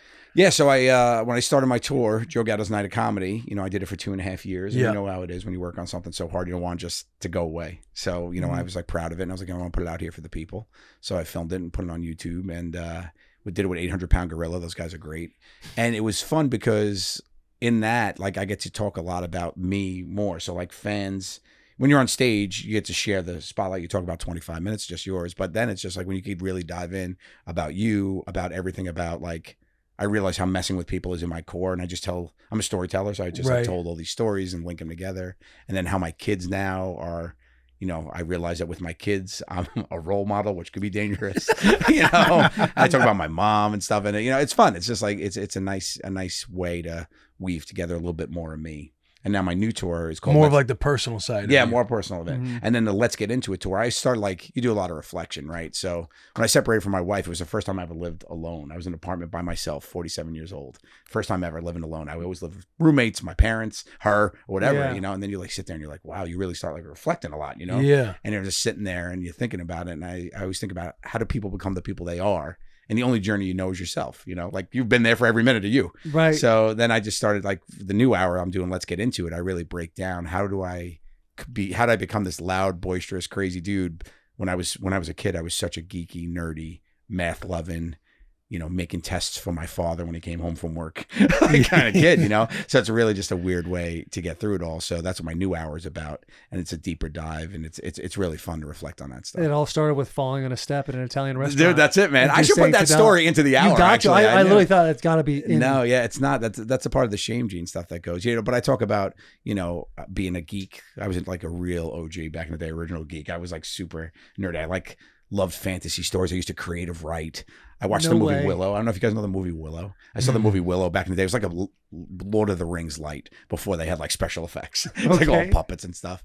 Val Kilmer's in it. And it was like a thing that just like sparked all this weird creativity in me. And I started writing short stories, reading them. I did magic. It's like my parents and shit. stuff. Yeah, it was really weird. You still do a little bit of magic? gonna say, I got you know two some good magic? tricks that I Do can go. you? Yeah, I got a good card trick. That's easy for everybody to learn. And We got to get a card trick. We got to get cards. out I there for love us. magic, Yeah. bro. Magic's fun. We had Dr. O's on the bus. Oh, really? And it was I don't think mind-blowing. he's not a doctor. He doesn't have a PhD. Yeah. Yeah, Dr. Oz. Dr. Oz? And then O's the mentalist. Yes, Yeah, O's O's is the mentalist. mentalist. I thought he meant O's. Yeah. You put a doctor on. I thought he got a PhD, and I wasn't aware. Yeah. Glad we had to clear that up for you. No problem. I found myself at a dinner with David Blaine. How was And- that? Oh, fuck, that is Dude. awesome. Dude, it was so funny because there's also a moment where we're all just chilling. It was at somebody's house that we were all mutual friends with. I had never met David. He had his daughter with him, and he just nonchalantly takes a deck of cards out of his inside pocket. Like we were all literally just talking about something else. Like we were talking about like a movie or something, and then he's like clink clink, and the whole place just stops, and he just starts going whatever. And I had never met him, and I'm just sitting across from him. And he starts talking. And he's like, "Okay, could you sign this card, whatever?" And he puts it back in the deck, and he starts talking about it. He goes, "Do you remember what the card was?" I was like, "Yeah, it's 7 of hearts." He's like, "Okay." And then he opens the deck. He's like, "Oh, it's not here." He goes, "Where could it be?" I'm like, "I don't know." He goes, "I noticed you have a nice watch." And I said, "Yeah." He goes, "Could you turn your wrist over?" And I turned it over, and it was folded inside the wrist of my watch. Like, how the fuck does he do that? He never touched me. Never. Never even looked at me. I was across the table from him. love That's the I was kind like, of "You stuff are-" that I gets you said, going. I said, dude. "Get out." I said, "Get out. Get away from me." Yeah. I was like, that's it. And it was so crazy. It was so weird. But it was so funny because when he was talking regular and you were talking out with him, he was like, "Oh," he's like, "Hey man, so good to see you." And he was like, think of a number. Like he just turned it like a different guy. It was like, well, he like got in the zone. It was There was really a clip cool. of him and Think of like a Liam number. Neeson, right? Yeah. And they're like in a kitchen. Oh, Henry. It was Harrison Ford. Harrison where Ford, he tells that's him right. he kicks him out of his kitchen. Right. Yeah, and he like cuts the orange. cuts the open. orange open, it's in his orange. insane. That's nuts. Like, how does that? He's Yeah. got to have people go and plant stuff 100%. somewhere. He was by himself. It was him and his daughter, unless he's got his daughter working the angle. Right. His daughter's gotta know like in something. the in the markets, they have like the monkey that steals the acorn. You know, like that. Yeah. Dude, he's got to be. Yeah. I don't know. He's something I special. just- He's a hell of a showman, man. It's Yeah. incredible, and to hit that tone too. I'm sure he's like, "Hey guys, hey, good to meet you. Do me a favor." Yeah, like, nonchalantly from taking this out the cards, He's which like, is the "Thank most you." wild move you could do at a party ever, unless you're David Blaine. I know. Or O's the Mentalist. Yeah, and then it just messes. If he missed it, it'd be like, dude, we just had a nice meal. You screwed everything up. Yeah. Dude, he Pick a did number. something to us. It was doing birthdays and different things throughout The calculator. all of us with a calculator, and then we pulled out $100 bill. And It was a serial number. He first he did cards, and then he did the serial number of that, and it was like pull a random dollar bill out. It was crazy. insane, man. Insane. Brought one of our guys from the other side over and then guessed, like basically said his PIN code for his ATM card. Yeah. Oh no, Dude, wow, we crazy. could make some. That's a nice side hustle, actually. The magic thing's so funny. Yeah, this is him just absolutely blowing our minds. You got to wear a suit when you do that. When you're in that kind Always, of business, right? always. You got to always do that. You a big suit guy? I throw on a suit every now and again. I clean up nice. Yeah. I worked at Nordstrom, so I was in the men's retail. So I know I'm a little bit of a fashionista. Thank you for asking. I appreciate Yeah, it. no, I just want to get to know you as much Big as suit I guy? possibly can. There you this go, next man. That hour was the and a next half. bullet point. It was like, Yeah. so do you like fashion? Yeah, you into that? What's the No, deal? so you got me in a suit. That shoot is great there. They had to actually put pants on me because I did the shoot without pants. Oh yeah. Yeah, because I was like, you know what? Because that was one of our first photo shoots ever, and the guys were so nervous, and we had never done anything like this. It was a full thing, and we walked out, and I felt everybody was so nervous, so I just came out the dressing room without pants. And they were like, and everybody started laughing. We had a good time, and then they were like, "Could you go put pants on for one?" I was like, "Sure." And that's the picture they used, me with pants on. But yeah, that's one of my favorite jackets. If you scroll to the left there, that was at the movie premiere. The golden jacket over there that I got on the other side. Yeah, see it right there, that gold jacket. That's fantastic. Look at that. That's Yeah, got to be it's so expensive at Nordstrom. No, you know what? I bought that that was like at a thrift store. No way. No, I found it I'm a deep discount shopper. I love a Nordstrom rack. I don't really hit the Nordstrom. Yeah. I go to the rack. I love a deal. Rack's got the best selections. Love it, man. If you can sift through the bullshit. You have to get through the BS. Yeah. Yeah. Sometimes Got it's to. not worth it, but when you find a diamond in the rough, oh, that jacket doesn't fit me anymore. I was in my fighting weight back then. It seems like you slimmed up a little bit. I though, did yeah? a little bit. Yeah, I teeter totter. Yeah. Yeah. I was at my fattest. I was at, I think 225, and that was like season 3 when we just switched to high definition cameras, and I was like, oh, you got to do I gotta Saw that something. season jumps. come out, and you're like, oh, we got to switch it up. It's I gotta so get funny back in because the if you see gym. us the first couple seasons, we don't give a shit what we look like. We're wearing like what we rolled out of bed in. Yeah. And then it's like, oh, this is where people see us. Okay, we've got to start doing something. Got to start doing a little bit because I heard when we were getting ready for this episode. Yeah, there I am, really chubby. See that? Look at that. What did you Google and bring up a side by side of Fat Joe and Skinny sure, Joe? Attaboy Joe shirt. Attaboy Joe shirt in the Gatto back. before and after. Joe, Yeah. look at that face. I look like Jabba the Hutt. I look like my neck is made of Play-Doh. Eyes are popping though. Oh, You got to be that proud dude, of that. I got them all. That's all I got all day, all night That's upstairs. all right. Sometimes that's all you can see. It's mesmerizing. It takes it. you away, like I David tell Blaine. everybody I'm the hottest from here up. There you go. What was because I heard about you had a situation with Nitro Circus where you had like almost cardiac arrest. Yeah, I almost died. Yeah, almost died on television. They had to wheel me out at the end, like Weekends at Bernie, to say goodbye. Like I was underneath getting oxygen. So Nitro Circus, they wanted to do a live thing at the 100th episode. It's live TV.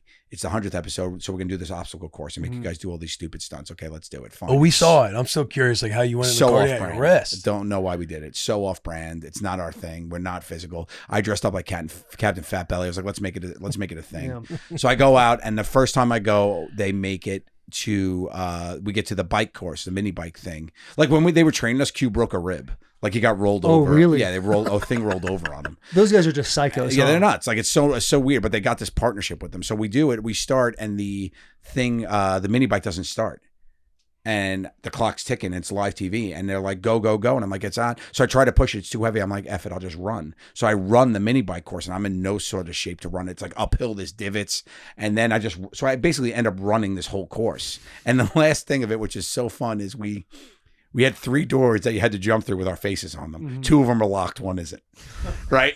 So I decided to run and jump. See, they're behind us there. And I would yell and jump, and I would jump, and I would go, hi-oh, and I would hit the door and slide down. I did it on purpose, and I was like, oh, that'd be funny. And I was like, all right. And I was like, the second one, I was like, all right. And I'm like stumbling up the steps, and I get out a half a hi-oh. I'm like, hi-oh, but when I hit the door, and when I hit the floor, I like kind of blacked out for a minute. And I was like, I either could get up and have a heart attack on live television or I could just lay here. So I just called timeout and they go to commercial. And when they try to get me to my feet, I can't stand. And I'm like, oh, I was like, something's really wrong here. And I just was like heaving, like, right. So they pull me in underneath the bleachers. They had like a med station and they pull me in and I go underneath and they hook me up to oxygen and they give me an IV to fill me up with some fluids. I'm like seeing stars. They like give the whole thing there. And now everybody else is going. So everybody else is going. It's the end of the episode and the producers come in. They're like, hey, you got to, come out and everybody's got to see you're okay. And I'm like, I'm not okay. So they like wheel me out at the last shot. They like, it's like Weekend at Bernie's. I'm like, hey, they're like, Joe's okay. I'm like, yeah. And then they put me in the ambulance and I went to the hospital for a checkup. Shit. Yeah, it was so bizarre. So what ended up being like the medical reasoning? It was just like fat.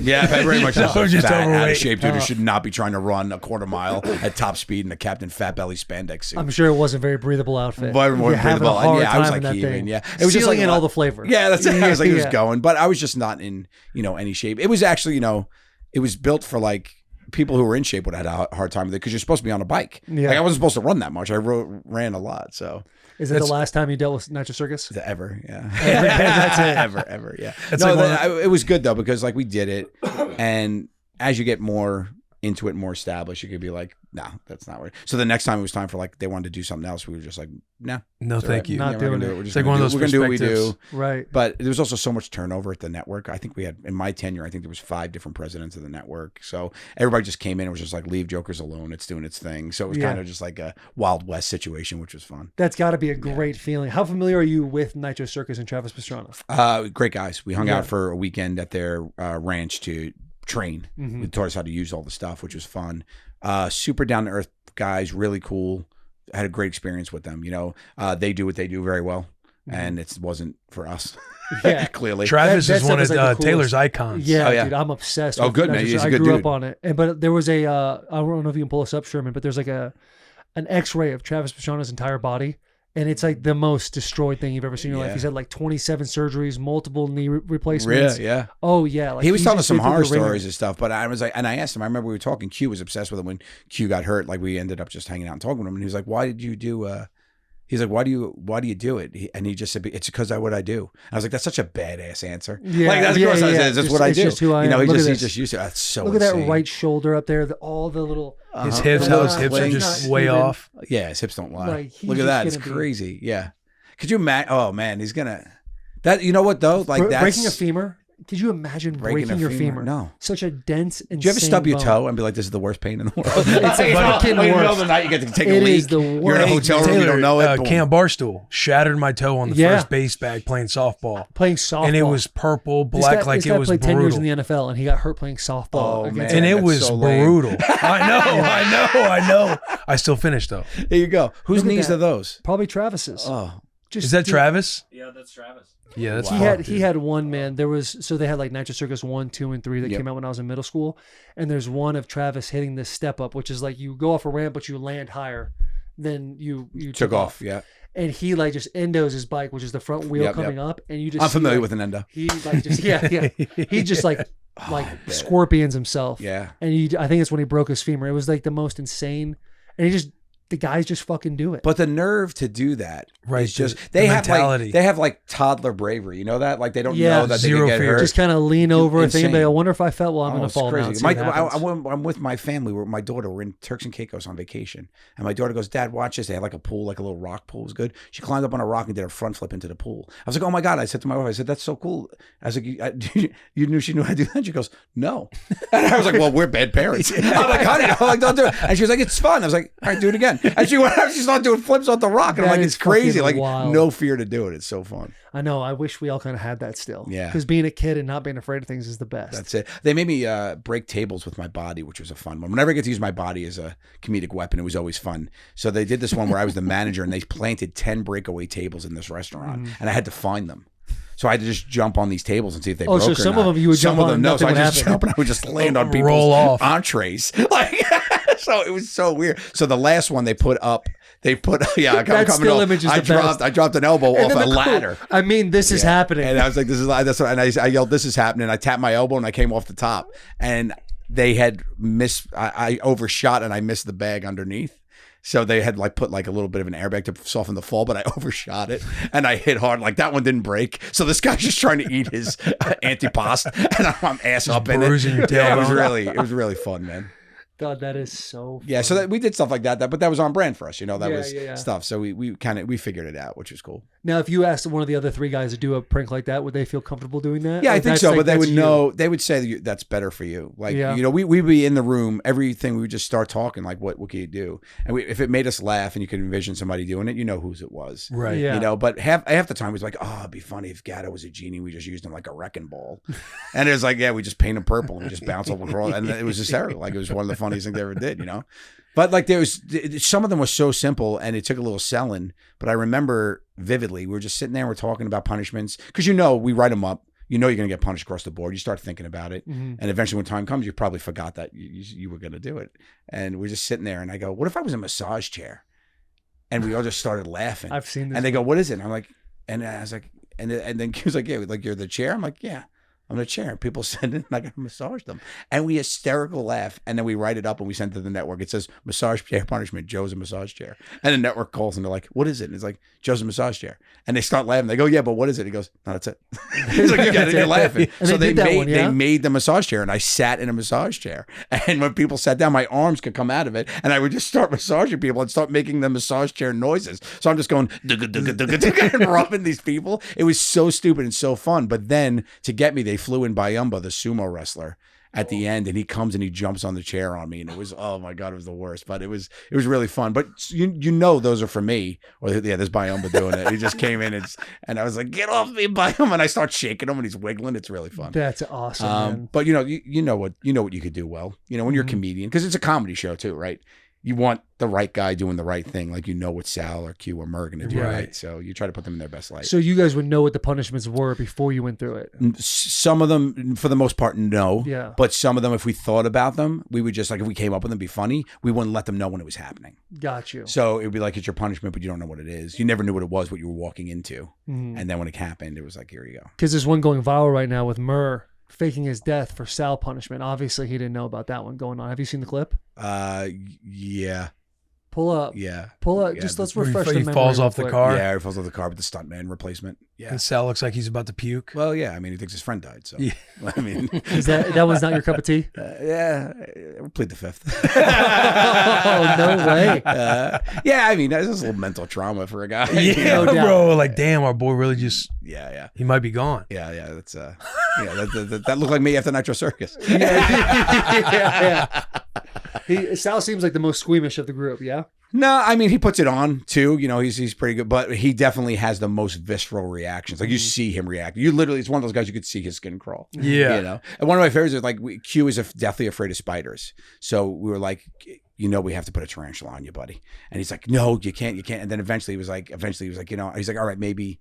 But he's like, I got to be able to pull it if we can. I was like, fine. So we forget about it for a season. And then we do this tarantula punishment where we bring him in and we put a tarantula on him. So he gets through it. He was it was like, it felt bad in the moment, but he was getting through it. And we gave him like a safety word. If he said pumpernickel, it'd be a safety word and we pull it. So he says pumpernickel. Like, we're just kidding. There's no safety word. Oh, no shit. But we could I tell. would We be got through it. so And then off terrified. camera, we would like, all right, off camera, we're like, you good? He's like, I'm good. I'm almost done. And then when he said he was done, we pull it, right? So, but Yeah. we don't show that, So then we do the same exact punishment, reenact it. We do it with kittens with Sal, and he reacted worse than Than Q the did with spider. tarantulas. What Like the he was screaming, and then we get did the this part where kitten we were going to bring in, a big cat and put it in there with him, and it was so docile, it wasn't even scary. It wasn't even scary. Sal was just flipping out just because it's Sal, but you could literally see his skin crawl as much as Q. Yeah. It's crazy. Could you comparison. imagine being fascinating. afraid of kittens? Kittens? Yeah, I know. That is the man. most wild. Yeah, it's so probably the softest thing to be afraid so of. sure, yeah, Yeah. maybe balloons. Yeah, balloons. But then, hey, there's Pennywise. Yeah, there is. You Yeah, gotta think about Pennywise. My daughter loves horror. Man, my daughter would love this place. By the way, Yeah. my daughter loves horror. She's in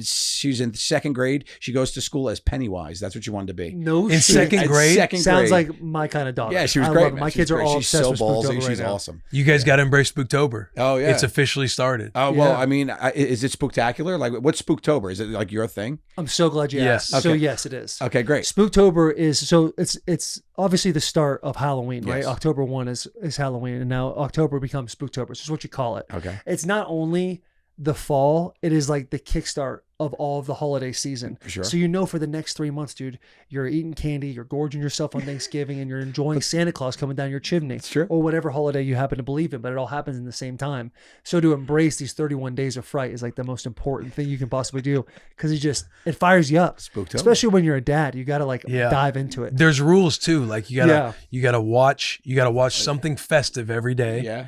Once a week, whether it's you, the fam, whatever, you got to do something that embraces the spook. So whether it's like a pumpkin patch, a haunted house, whether you go to a coffee shop and get yourself a pumpkin spice latte. Oh, of course. You do one thing a week that embraces the spook. Okay. And the final thing is I love that you make pumpkin spice is spooky. Yeah. It's seasonal. seasonal. I got you. I'm embracing it, man. And what's the final thing? The final thing is you got to do a little decoration in your house. Whether it's outside, inside, one pumpkin, 8 pumpkins, skeletons crawling on your house. Yeah. We do something to embrace. We dive in hard. That's my fam there. She's Pennywise. Yeah. How'd you find a picture of my daughter? You are a wizard.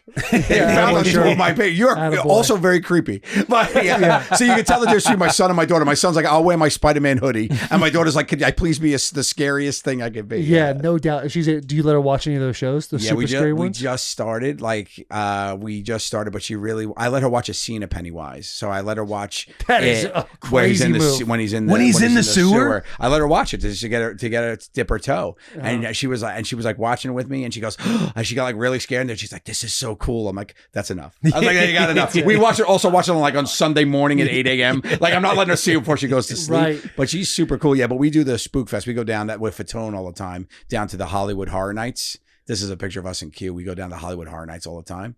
I'm not a big like spook guy. My wife loves it. And I remember one of our first dates, she wanted in Manhattan, they do like one of those big like spooky haunted houses, and I would just like where the people come out and scare you. Yeah. But it was in chainsaw. Yeah. So they had all those, like when you go to like a car wash, there's those things that hang that block the room so you can't see it. Yeah. So I'd always just push my wife into the room first through that thing, and everybody would come out. Then I would just walk in like, hey, and I knew where everybody was. And she's like, funny. stop! I'm like, it's your idea to come here. That's my parents. Yeah. That's a joke we did on the thing because my parents died, and I'd always bring out skeletons of my parents because the boys, at that point had always had their parents alive. And I'd be like, I had this joke all the time. You'd be surprised. You could find a picture of a skeleton doing anything. So whenever we're in the car driving or doing anything, I would always like, Q would be talking about, I was like, oh, my mom, just talked to my mom. Yeah. I was like, oh yeah. She's like, yeah, she went apple picking or whatever. And I'd be like, oh, that's cool. And then you would Google skeleton apple picking and it would just be a picture of it. And I would be like, oh, it's my mom FaceTiming me. Hey mom. And I would show the picture. He'd be like, dude, you're so messed up.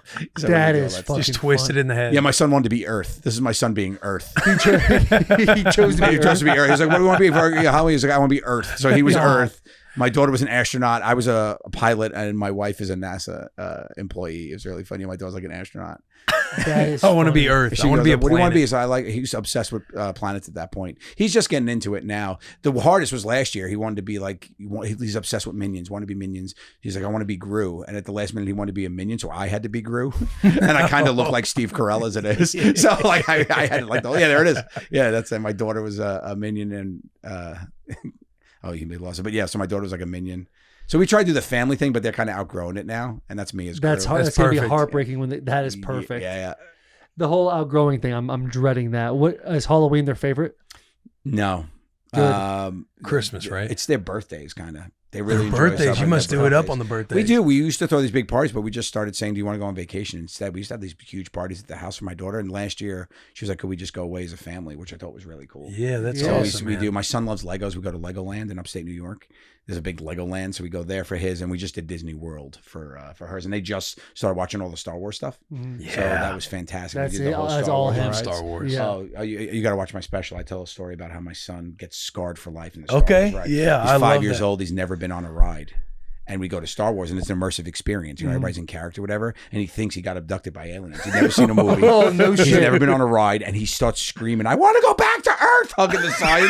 It was hysterical, and I was His like, "Oh my favorite god!" place. Yeah, so it was interesting. But he went on it this year because we had watched the movies, and he absolutely loved it. Okay, so he conquered his fear. Now you brought up Legos. Were you a Lego kid growing up? 100%. So this is for you and your son. You guys got to do that all day, every day. Every day. Dude, I get the sets by myself. I got into it during COVID too. Like you started with the puzzles and bullshit, Same. Right? And then you started with the Lego sets, and I started doing the Legos. I went to Park City, Utah with my family, and they had like a Lego store at the airport, and I bought the Titanic.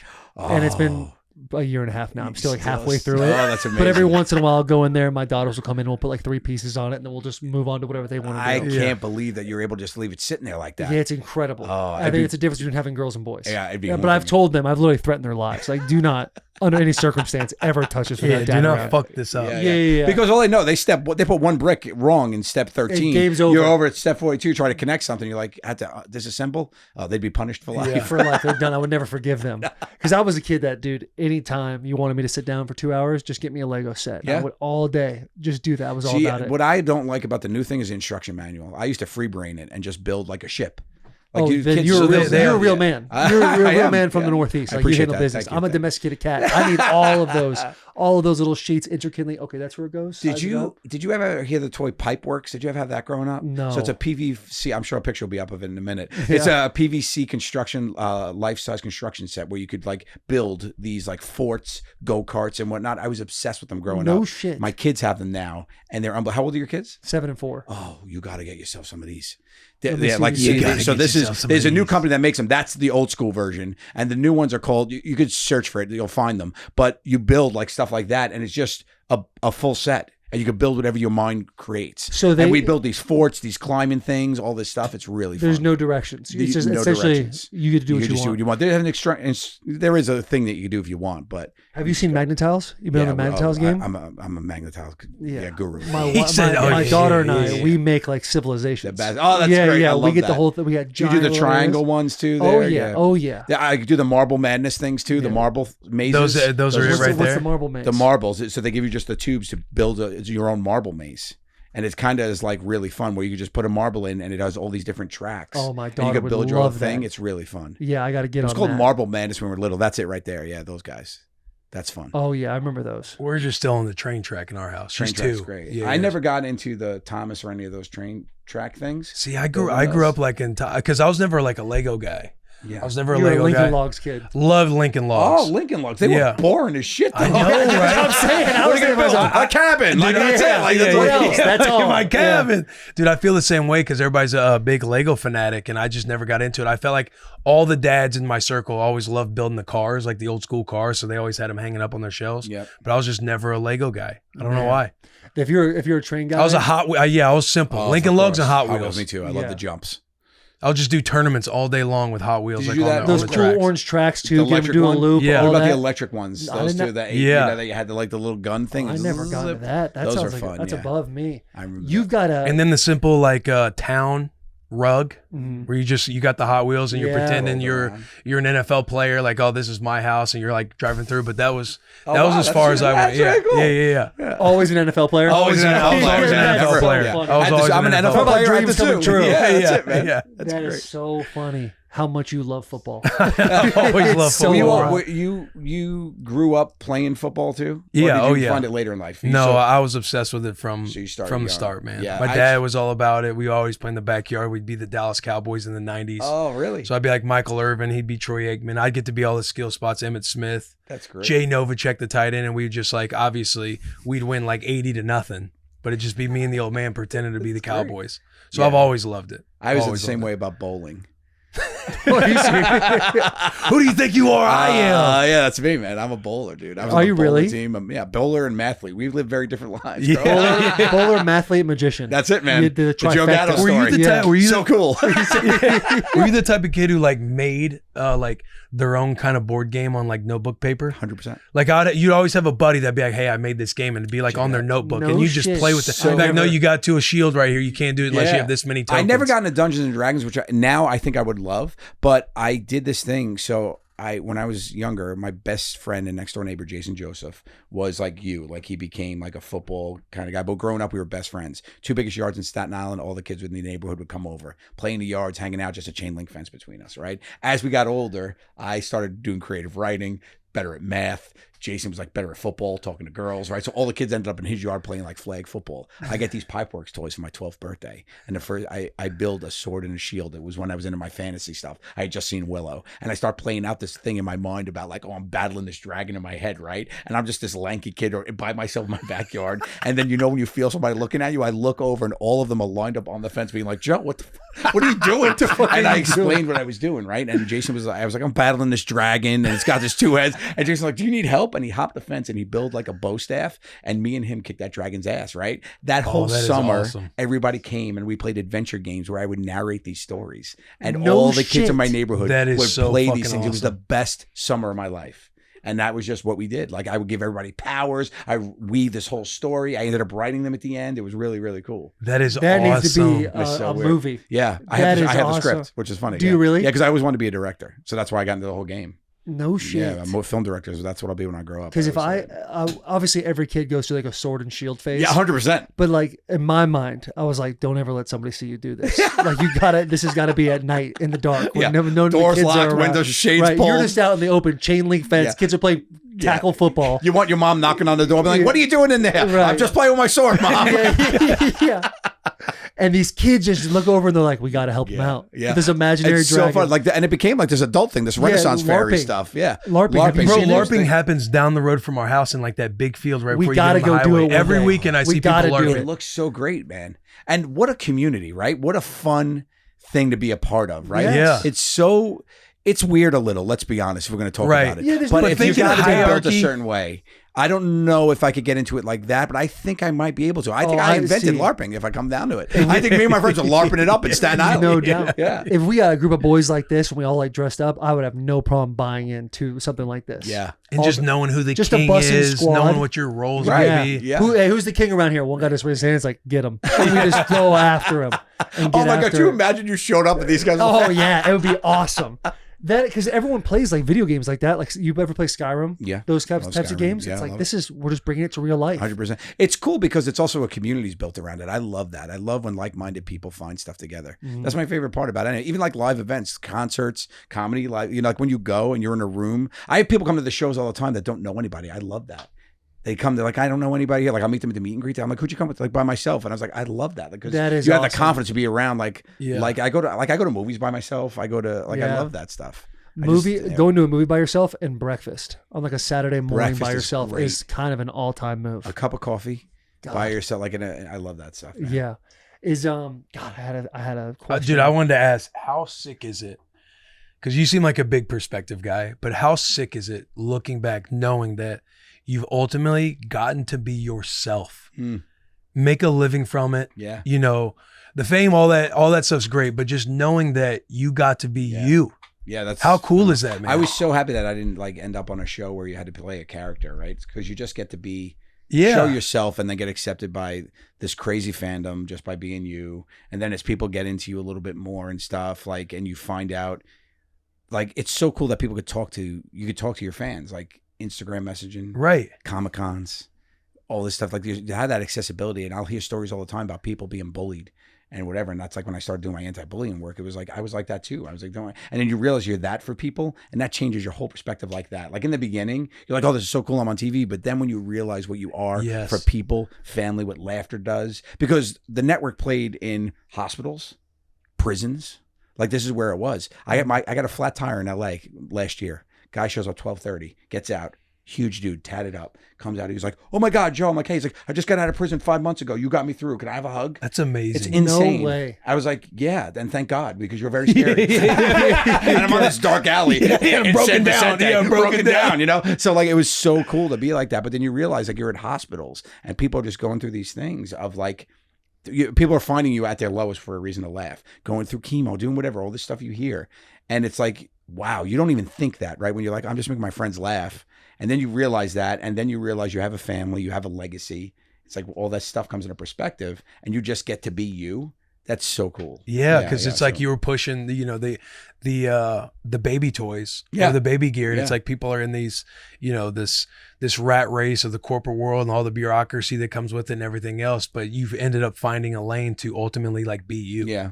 It's which is super fun. cool. Yeah. What are your experiences like when you see people that you used to work with the baby stuff or high school and stuff like that? When you see them, A lot of times it's tough because people will be like, because you're Joe, right? So on TV, they're like, Joe, like, and I'm like, oh, this guy's a fan, right? Right. So I'll be like, there he is. Like, I don't know where I know you from yet. And they're like, yeah. I'm like, hey, I'm like, you want to take a picture? Like, I was your neighbor. Like, it's like, oh shit. I'm like, how are you? 'Cause it's so fun. And then you see people again and again because they're fans, and the fans you recognize some, and they come into your fold and whatnot. But a lot of times people I never say nice to meet you. I always say good to see you. Yeah. Because you learn it. They're like, if you met somebody before, to them meeting you is a big thing. But you meet so many people being in the public eye. Like, I'm sure you guys know it. Like, it's when fans of your stuff see you, it's like, nice to meet you is very hard. They're like, we met before, and I hate that moment. It's That's and so they tough. go a step further and say, do you remember? Do you remember? And Those I'm thinking people, to myself, like, those people get fuck. the hell out of you. I know, it's like, fuck, why you put me in the spot, man? You can tell I don't. Yeah, Can we just have a good time together right now? Yeah, like, where do you know? Like, let's just say good to see each They go, other. where do you know me from? I'm like, clearly I don't. So what do you want to talk about? Yeah, exactly. Right, Yeah, the fans are awesome. Having all that, there's always like the one or two that like, because you always try to make them have a good time with you. For sure. And you want them to feel like, hey, you're one of the boys right now. Yeah. But then they take it. Yeah, and yeah. They run with it. You don't want them to mess it up either. No, yeah. But you're you're like, come on, you're rooting for them. You're like, come on, let's do buddy, it. You got this. Because got this. I grew up like, I didn't get famous like until 34. I wasn't on TV till I was 34. So I grew up a fan of people. Like, I was a fan. Yeah. So you understand it from that side. Like, when you get into limelight later in the years, you realize that you have that fandom has a special place in your heart because you are a fan of people. Like, we worked with Vince Vaughn, and I'm a huge Vince Vaughn fan, right? Who isn't? And I remember when I met him for the first time, we were playing the Nashville Comedy Festival, 7 or 8 years ago. And we're here in Nashville, right? And he comes in there. I get in the elevator with him, and we were there for him. Like, he knew who we were. And he's with Steve Byrne, and he goes, oh, Steve's like, hey, Joe, how are you? I'm looking at Steve. He's like, this is Vince. I'm like, and I didn't say anything. The door shut. We got off the elevator. I was like, and the doors were shut, and I went, bye. And the door shut, and I was like, what am I doing? I was like, I just shit the bed on meeting Vince. You know what I mean? So it was such a weird thing. Then thankfully, I met him again. We became friends. But it was like such a weird thing that you, as a fan, you still choke up. Like, 1000%. Dude, Steve Byrne is his Best. network. We got He introduced really to is all Vince time. where we were at the Notre Dame game. It was Notre Dame, Ohio State. last year. And we were fired up. I forget how Steve knew that we were all there together. We texted him. Yeah, we were texting yeah. Steve, and he goes, "Hey, here's his number. Just text him. He'll know." And Taylor and I are like, "Are you sure this Right, is okay?" Because we're thinking the same thing. Like, Steve's Wedding the best. Crashers, all of it, right? Massive Vince Vaughn fans, and he was so fucking cool. We were on the sideline watching the football game, talking about what play you should run, and it was all time, man. And he's very much himself. Like, you talk about being Joe and playing Oh. Joe. I feel like Vince for so many years like played himself because you met him and the personality, the back and Yeah. forth, this, that, and the other. It was like He looks over. He's really like, Tom Osborne would never run this, and I'm thinking, does he know I play for Nebraska, or is he just kind of saying like a historic head coach? I have no clue, but this is the sickest moment of my life. Right. I remember he is very endearing because it's so funny because he's so big. He's such a big guy. He has such a big presence. But when you talk to Vince, he's just like very endearing. Like, when you talk to him, he's him. Like, you feel like it, and I feel like he's just like, he could be super intimidating, right? He's like so big, so loud, but he just knows how to do it. And Steve's the best. Steve just, I mean, I've been friends with Steve 10 years. We do our podcast together, Two Cool Moms, and he's just so great to like know because he's always like loves to connect people. He's such a good dude. And he did a great job with his like late show type So of great. stand. I directed that. It's so. Did you really? Yeah, I directed a special. Yeah, That's that was so awesome. fun. That was so great to I do. think it's so fun. Yeah, the He last did an late night amazing was job. so good. It's such a good moment that he's such just so funny, so fast, and just a great dude. Yeah. When you were getting into comedy, did you feel like there were a lot of clicks involved? Was it kind of tough at first for you at all? I feel not really. I mean, comedy, stand-up comedy especially, could get. I feel like this is a very nice place now because people are very accepting of the format, love it, whatever, and people are doing their thing.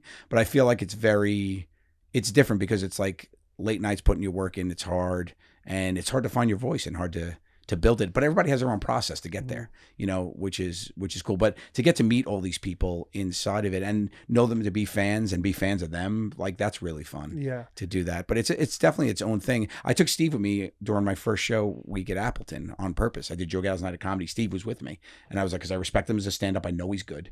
And I was like, all right, Steve, come with me. And if it sucks, you got to jump on stage and help me out, whatever. So we go. He goes up. I brought him. I brought Mark Jagarjian, another comic who's on tour with me now. And I do 35 minutes the first time I'm up.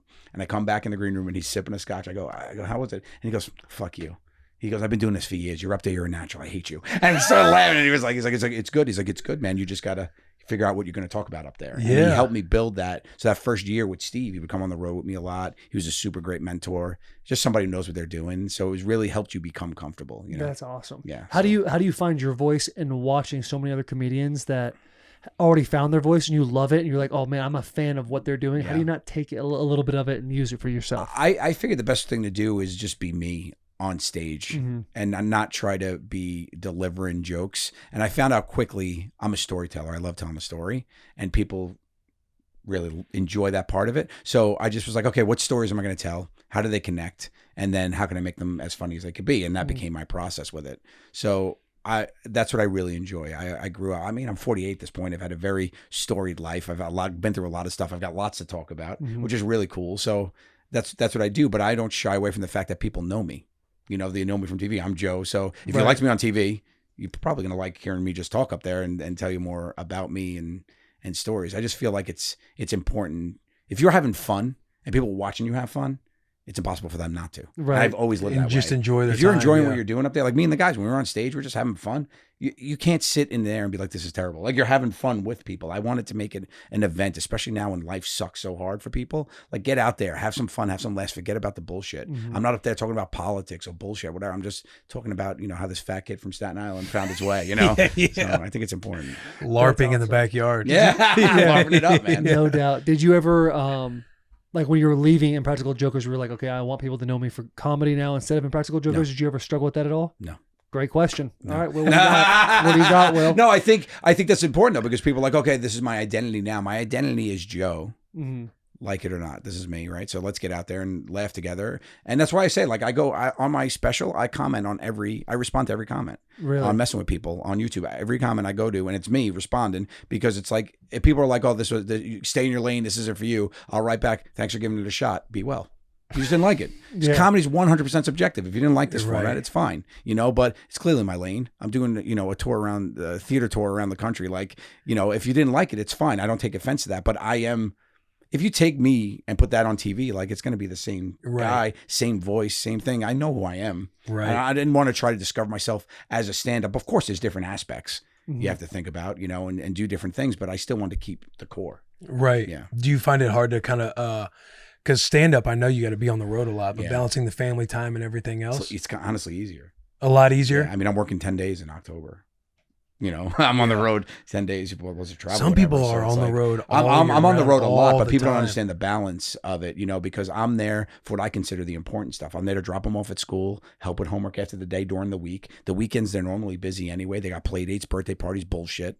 Like, during the week is when, you know, that's when the missus needs the help. That's when it's more important. I'm there for family dinners, talking about their day, helping them if they had something in school that went wrong. I think that's the part of it that's good. And you're in charge of it, you know? It's like, I'm not going to go on, like, these are the weekends I can go. I'm going to be here for their birthday, you know? Right. When we toured for the first year, I didn't even realize I missed my wife's first Mother's Day because it wasn't even in my mind. And we booked the tour so far out.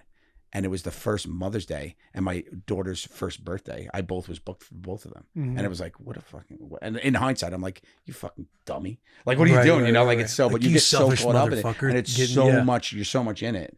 And then you just start going. And I tell the story about my daughter. It was just before COVID. She's 5 years old. I come home. I was on tour with the boys. I was at work, whatever. And she was so excited to see me. And she ran up and goes, Daddy, I love when you come to visit.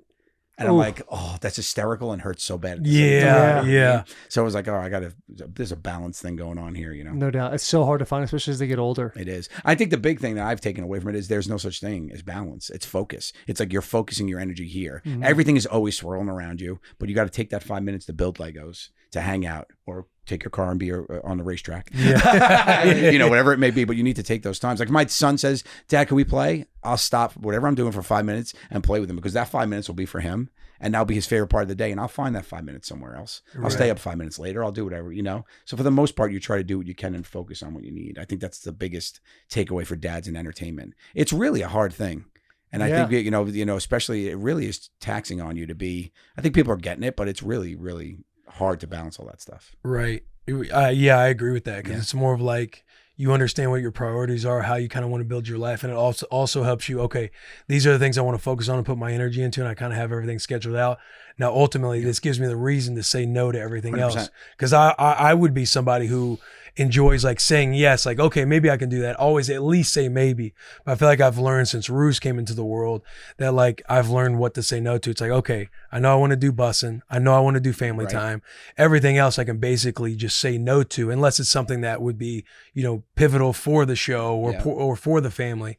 It kind of like helps you deviate from like, all right, I can say no to this. 100%. You look at it through a different lens. Right. Like I wrote a kid's book. Right. Right. I wrote Where's Barry? It's my new kid's book. I gotta send you guys copies. It's great. Yeah. So it's a story about my son, and he's animated in it as a cartoon. My dog Spumoni's in it. Like it's so like Spumoni, I love that. Spumoni. So that's We like, haven't even touched on the dog yet. yeah, I know. He's just been sitting here telling a story and just stroking. We have so much Spumoni. evil. It's spectacular. But yeah, it's like to be able to do that. Yeah, that's my son and Spumoni right there, like animated in the book. You know, That's but to amazing. see your kid be like that, and that's part of your thing. Like you get to be able to do those kind of things now, Right. Which is totally different. Like years ago when I was selling kids books, I wasn't like, oh, I'm gonna be, I'm Yeah, gonna have one of yeah, these one yeah. day. It wasn't even in your like lens, you know. But it's fun to do that stuff and celebrate the parenthood and make it part of your personality. Absolutely. You know. No doubt. Definitely And need that book. Yeah, would I'll love send to it to have you. it. I got Gotta your have copies. it. I'll send it to you. Yeah, it's great. But at home, it's available now to purchase. Where's Barry? Check it out. no doubt. You guys want to hit some tier talk? I would love to hit some tear talk. So I'll break down tier talk for you. I'm sure you watch the show all the time, but I'll just do it for the fans that are watching. Please, for the a lot of time first right now. timers here. A lot of Thanks for first- tuning in, first guys. timers. I'm Lot of a first star timers. power. Yes. Star power, guys. So The Joe Gatto basically, bump? there's going to be a category. At least and 10 people. We'll go through the category, and you'll start at your tier 3. So your third best. You're going to paint a picture for us, tier 2, and then finally tier 1, your favorite. Got it. Now, there's always the outlier. Maybe we all agree on one thing, and that becomes a God tier. I don't think we'll find that today, Got it. but that's just to put in there. Once you're finished saying your tier talk, we will go around the bus. And everyone will give one word to express how they feel about your tier talk. Okay. So that's what we have. All right, great. So the tier talk today is spend the night pranks. On I do. friends. I like the night pranks. Yeah, night pranks on friends or activities with friends.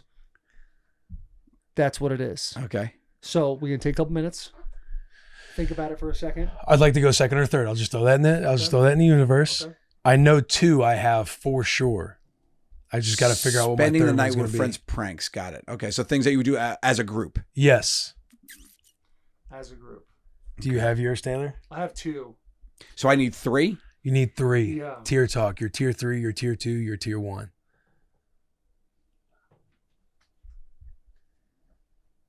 I got them. Go ahead, Will. My tier 3, and I hate to admit I never had the balls to go through it and do it. But when you're boys, you start prank calling. When it was just the landlines back in the day and you had whatever numbers you wanted to do. Hey, I'll call my uncle here. We can get him with this. I never had the balls to be the one on the phone. We always had a Joe that was with us that was shameless and he would do it. I feel like doing the prank calls, and when you get somebody and they have no fucking clue and they start calling friends to figure out who it is, I love that little like giddy feeling as a kid sitting around spending the night with your boys. My tier 2 is going to be ding dong ditching. When you first learn, you get your license, you want to just get into some stuff with the boys, and you drive around, you ding dong ditch, you go and sprint, you're sprinting to the car. Come on, we got to go. That escape plan is all time. My tier 1, which I love the most, and it's so important for Spooktober, but TPing, throwing toilet paper in your friend's yard. My mom, she would drive the getaway van. We'd be at Walmart. You know, you have the jokes like somebody's got an upset stomach at the house, like buying all these rolls of toilet paper to throw them in the van. We had this red minivan. She would drive, and me and my boys, we'd go and TP, you know, whoever's not in the crew, you go and TP their house, throw rolls of toilet paper everywhere. My mom actually set us up one time. Where we went to one of like her friend's house, and we knew it was also her friend's house, but she had a son that we wanted to get. And so we start TPing their yard. And somebody had a chainsaw in the garage, and somebody was ripping a 4-wheeler around the other side. But somebody started screaming, rips the 4-wheeler around. We're like, we gotta go, to where we start exiting toward where the garage was. Somebody comes screaming out of the garage with a chainsaw. We are losing our minds, sprinting away. My mom's sitting there laughing. You realize there's a whole setup. But TPing is by far and away my tier 1. Okay. That concludes my tier talk. Great. Classics. Solid. Edgy. Tradition. Nostalgic. Shocking. Relatable, I would say. Yeah, for sure. Solid. Do you want to go next or want me to go?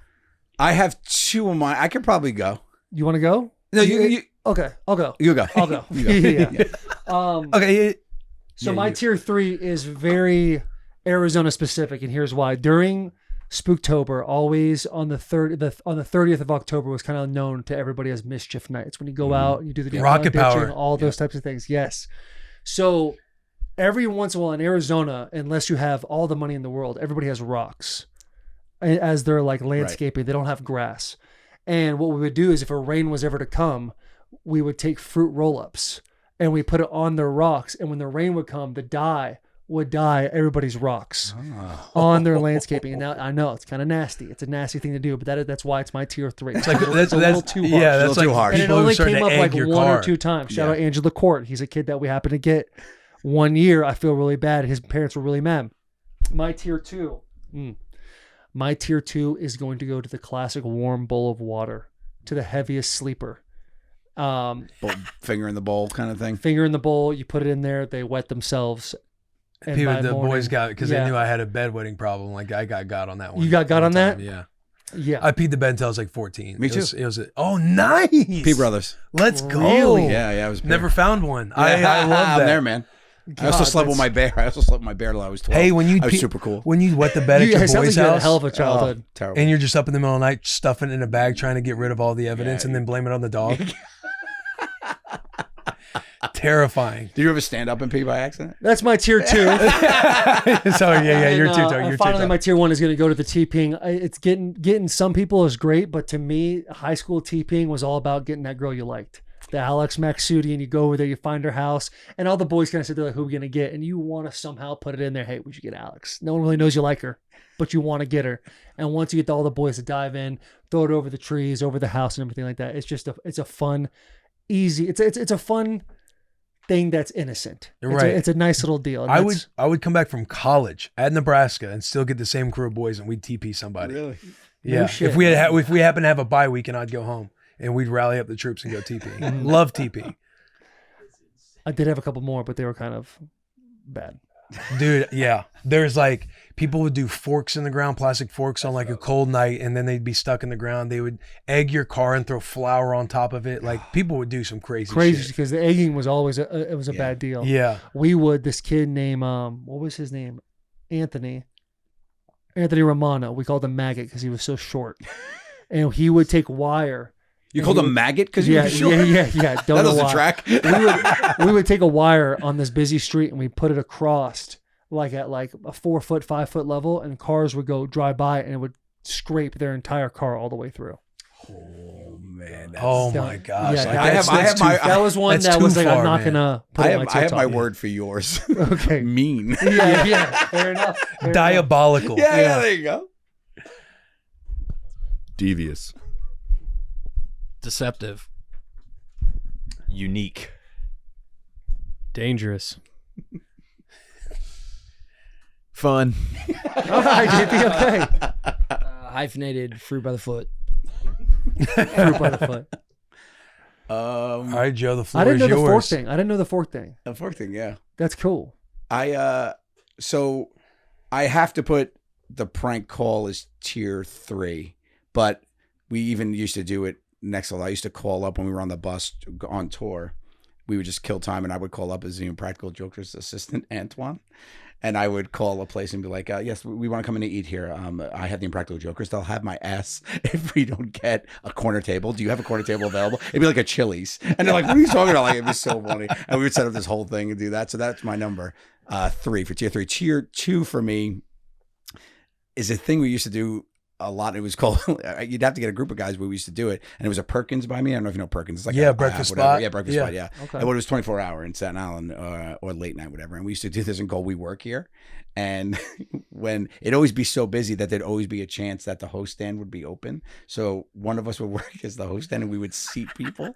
And then somebody would come over and take their order as another friend would come over as the waiter to take their, and these people would think they're being helped. And then we would just like leave and wait, looking through the window. And they'd be waiting to complaining about their food. And Oh, we bro. and we would just sit there. Like, That's what's how taking our shit to cranky you Like, get. we never took your order. Like, that was really fun. We used to do we work here at Perkins. But the number You one, take their order and go and sit next to them and start eating your we food. would just sit and wait, and then wait and watch them start going. Because some of our friends would be inside that didn't work there, right? Yeah. And we used to go a group of like 4 or 5 guys, and then they would just wait looking through the window, and we just hear the people going crazy, and that was really fun. But my favorite thing we always did, and it worked its way into the show, was just up your ass and to the left. So whenever anybody asks you where someplace is, do you know? Excuse me, do you know how I get to Central Park? Yeah, it's up your ass to the left, up over here, and you have to say that to them, looking them in the face. And we did it for decades, and then on the show, I'm in the park doing a petition thing or whatever, and somebody walks up to me and goes, "Excuse me, do you know where the bathrooms are?" And in my ear, I go, "You got up your ass, up your," and I go, "Yeah, it's up your ass to the left here." And it became a thing. We montaged it on the show. We did it 1,000,000 times on the show. So whenever anybody asked us anything, Oh, but that people is don't realize awesome. it, because if you just look at them and point, they're like, "Oh, thank you," and they say thank you and walk away. No shit. It's crazy, yeah. So Up your ass that's is to the fun. left. Up- Yeah. up- just Yep, up your yep, ass to right the up left. there. It's all like a Jedi mind trick. It's a David Blaine act. Yeah. yeah, Then they yeah. look under their watch and there's a card. What's your favorite number? Yeah. He just strokes the dog. Professional. Fun. Legendary. Veteran. Creative. Original. Camaraderie. Harmless. We tried to be. We tried to be. Great. I do need to call a quick break. I have to pee very badly. I have to be as well. But I'll wait. You want to go together? Oh, did you know about the show at all before you came on? Yeah. Yeah. Yeah, I met you guys before. Oh shit. Yeah. No, you're lying. No, I'm not. When have we met? I met you. You guys were doing Bert outside of Zany's with Steve Byrne. It's great. I make an impression. Hold on. Not awkward at all. Hold on. That's good. That's fine. That's good. It's fine. It's good to see you. Yeah. Was I there? Yep. Yeah. We talked for 3 to 5 minutes. It's great to see you again. What a fucking time. Good to see you. There Not was- great to meet you. There was one. No, it was honestly. It was Bert's wife. Bert's wife was doing a show. It was they were doing it in Zany's. There was they were doing a podcast inside there, and then, I wasn't there. And then it was on the bus when you came out. You were on the bus doing somebody. You were doing a thing, and I just popped in and said hello. You were there. You were doing a podcast. No shit. Yeah, yeah. God, what a fucking idiot. It was. You guys gonna save me on that? Dude, it was quick. That's all right. I wouldn't be surprised. I'm gonna if you eat forgot it. I'm gonna pretend like it doesn't hurt me right now, That's and then it. I'm gonna wait till we separate. And I'm gonna think about this all day long. It's gonna be fucking brutal. No, I never met you. All right. Are you serious? Are you serious? You'll never know. And that's how you do Hey, it. that is. You do have me on blender right now. Turn your watch over. There's a card on Yeah, it. no doubt.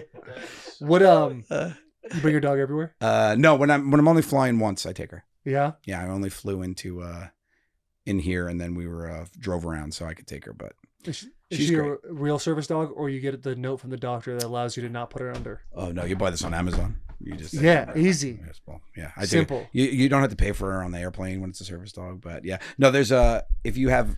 They can't ask you for anything, so it's not really a thing. But when you fly Delta, they just have a thing that you have to. You literally have to sign that she won't pee on the plane. That's literally it. that's it. They're like, yeah, if she pees on the plane, you have to pay for them to clean it. Like that's their problem, you know. So I heard you guys laugh really loud, and I had a lot of FOMO. No, He put me in a blender, and he'll tell you why I go pee. he said, did you know about the show before, or whatever? And I met you guys, and he said, no, he didn't. I said, yeah, I met you guys in Nashville outside of Zany's. I said, when you guys were doing with Bert, and I met you guys, and he was like, I wasn't there, and I told him, I was like, yeah, you guys were filming an episode, and he's like, no, we weren't. I said, he goes, oh my god, yeah. I said, yeah, it's good to see you again. And then it was quiet, and I went, I never met you. And he goes, my no, God. did you? I said, I don't know, you'll never know. I was like, you weren't there, were you? No, outside. I'll tell you because he's not here for real. When you guys were doing a thing with Bert, I said hello quick, and I met you. Oh fuck! Like, At Zany's when he was Zany's. performing at Zany's, and It was like it was a thing, and you guys were doing like the bus was outside. You guys were doing a thing or whatever, and I had come. Got you. Yeah, got you. So, yeah, that's. So I did that, and then I told him I never met him, and then he was like, "Wait, did you?" And I was like, "You'll never know." How'd you meet Steve? So he had a show on TBS. He had Sullivan and Son. Okay. And we were on True with ours. So we ended up being at the same, like, up front and all that stuff. And then they were on tour doing their Sullivan and Son tour, and we were touring as the Jokers, and we ended up in the same towns. And we were both in, like, I think it was Phoenix, Arizona. We were both somewhere once together. And Dude, we hung out. he's truly one of the best Dude, guys, man. Greatest. Love him. I don't know why Josh Wolf. Mm-hmm. He was in town, and he was doing a stand up at Zany's, and he has this bit where he has a rookie comedian come up and go for 5-10 minutes or something like that.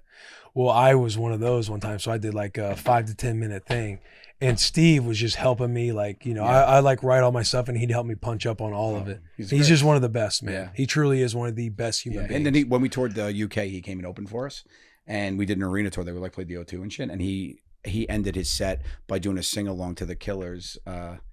Mr. Brightside? Mr. Brightside with everybody. And that is it awesome. Warmed up everybody. It was so fun. Yeah. How is it touring internationally?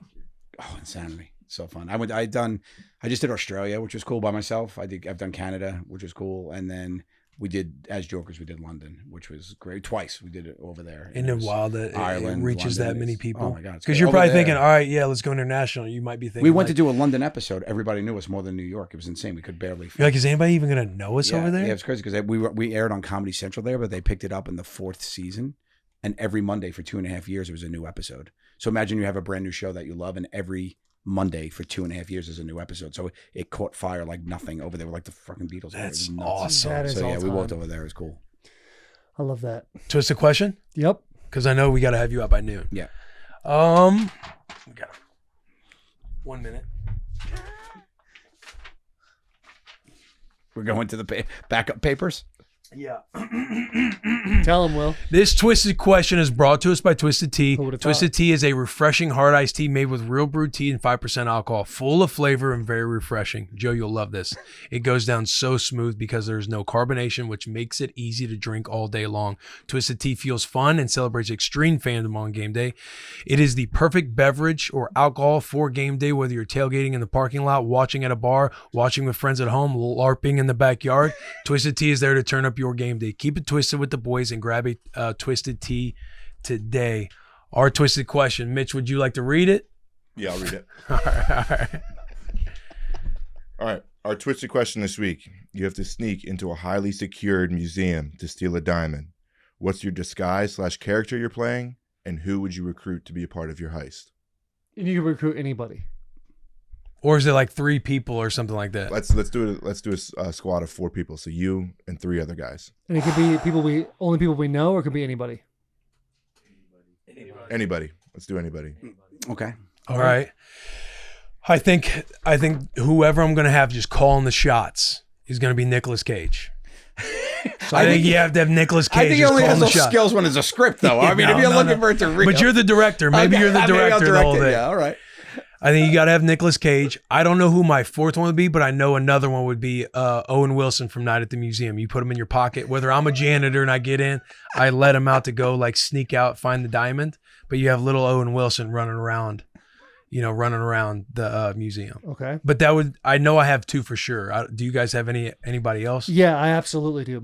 I would obviously be a security guard. I think that's the easiest thing for me to disguise as. I would have person calling the shots, George Clooney.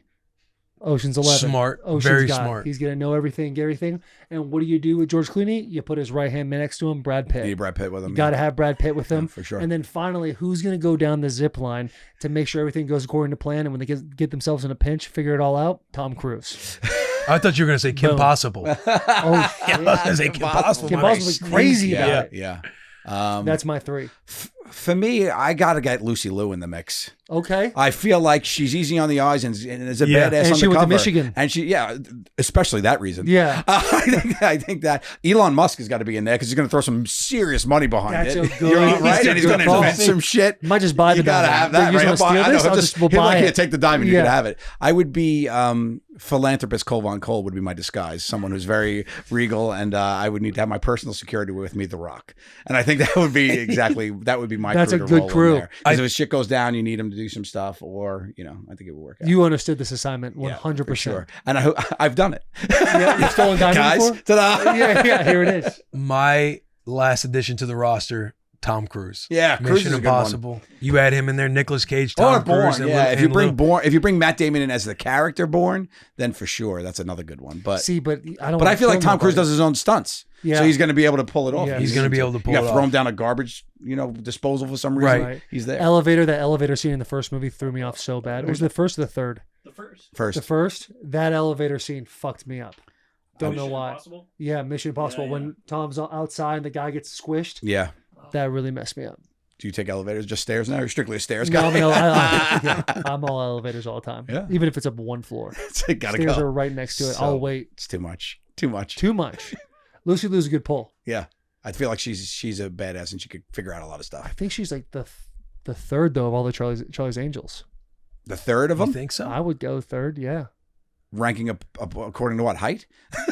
Yeah. Maybe we'll just say hi. Taylor's preference on women. Not a big Asian guy. He's not a big Asian guy. Yeah. There's that fucking No, I scene. I man. feel that is terrible. Yeah. It's a tough scene. for Are sure. you an NFL guy? Like, who's your team? College, NFL? Oh, dude. He's Northeast. He has no college team. I'm known famously for knowing nothing about sports, but being able to fake my way through it. Okay. Dude, I was like, What team do you fake your way through it with? Well, I'm a New York guy, so I always rooting for New York, no matter who they're playing. Jets you or know? Giants? Yeah. But like I'll like, you know, it's so funny because I'll be able to hold it up. But like the Eagles, you know, they're gonna have a good season. You got to be careful. Their secondary is really lacking. They got to make up for it in the O line. I'll say shit like that. You just get people talking like that. No sports. Just people All you be got like, is yeah, drop that's up. true. Yeah, That's true. I'm like, you know, Good point. Guy knows his stuff. yeah, it's back and forth. You know, I'll read like Yahoo News' headlines, and I'll be like, be all right if I gotta go. Yeah. But I love like a live event. I'll go to live sports and stuff. But I never really got into it. I was never good at it. Never really tracked it. But I love like a live. You know, growing up in New York, like the Yankees, like going to those games, and you know during the heyday and stuff. That was always fun. But I'm known for like being not a sports guy. You weren't into Like that the shit growing Pirates, up. yeah, man. Mathematics. I threw out the first pitch there. That was great. How'd you do? I watched Steve do it. They won. Yeah, Steve threw it out, but I was his hype man. I ran out and fired it. This is what I do. This is what I do at sporting events. This is a perfect freeze frame of me. I just get the crowds going. I'm a hype man to the extreme. Yeah. You'll find if you ever had to do a hype heist and you need somebody as a hype man. Yeah. If I'm not in your top These guys four, are still the best diamond. forget it. You guys, yeah. That's it. They're gonna be the best at stealing these diamonds. Yeah, you guys have no you idea need a what's even scene coming. made. You need a distraction. I'm your guy. If you so, baseball is probably number one of the sports you don't care about. Oh, for sure. Yeah. Yeah, that's number one. Give me your top 3 sports you don't care about. Okay, I would definitely say soccer. Okay. Or football. I'll even say that. And I would probably say it would be baseball. So I would say football is my most I would like to watch. I could get through. I watch a Super Bowl every year, of course, but I would say the other one's probably tennis. Not a big tennis guy. Not a big You and tennis JP are not aligned. No, yeah. No. JP Shout out loves to soccer and Kragos. tennis. Loves it. Who's your tennis guy? It's Djokovic, right? Yeah, for sure. But Yeah. I like got him in the GOAT race. Of course. But as far as guys I like to watch now, I'm partial to my guy Dennis Shapovalov, this Canadian guy. Oh, killer overhand. Nice. He did it again. Overhand might not be the move for tennis. Dude, killer overhand. Versatile, right? Versatile on the courts, though. Hey, I do have a question though, unless Go ahead. My dog just stepped on my phone and made it talk. What's the dog's name again? This is Spumoni. Spumoni. Dino Spumoni from Hey Arnold. Remember him? Yeah. Oh, yeah. You know, all my dogs are named after Italian desserts and pasta dishes. So I have 11 dogs, and this is Spumoni. Oh, yeah, that's right. You do have a shitload of animals. shitload. All That's rescues, right? All rescues. Yeah, I have a rescue in New York, Gatto Pups and Friends. It's a senior dog rescue. How in the hell do you balance 12 animals? It's their pack mentality, man. They're all mostly just old and don't care about it. I have a couple big ones, but for the most part, they're all just like Spumoni, the leader? Spumoni is not. Biscotti is. My girl Biscotti. Yeah, Biscotti. My fault, JP. I know you had a. Oh no, you're good. I was just gonna ask. You said you made your dad tests. Yep. For when he came Yeah, from work. What were the tests? I used to have the New Book of Knowledge encyclopedias, and I used to just open up the encyclopedias and go by and pick out like random facts and make a test around it. Yeah. And then I had gotten the Snoopy encyclopedia. Yeah, those are my dogs. Then I had got my Snoopy encyclopedias. They used to sell them at Pathmark, which is just like the Key Food or the supermarket by me. Yeah. And they came out with a 12-book series that I was on the hunt for in vintage stores to find for my kids. And they were called the Snoopy encyclopedias. Yeah. And I was obsessed with them. So I used to write out these tests for my dad. And now my son makes math tests for me. And I'm like, sorry, Dad. I would be so mad coming home from work and my kid just like, hey, Dad, take this. I was like, get me a scotch. God Get the hell out of here. He's just laughing at you while you're getting all the answers wrong. Yeah.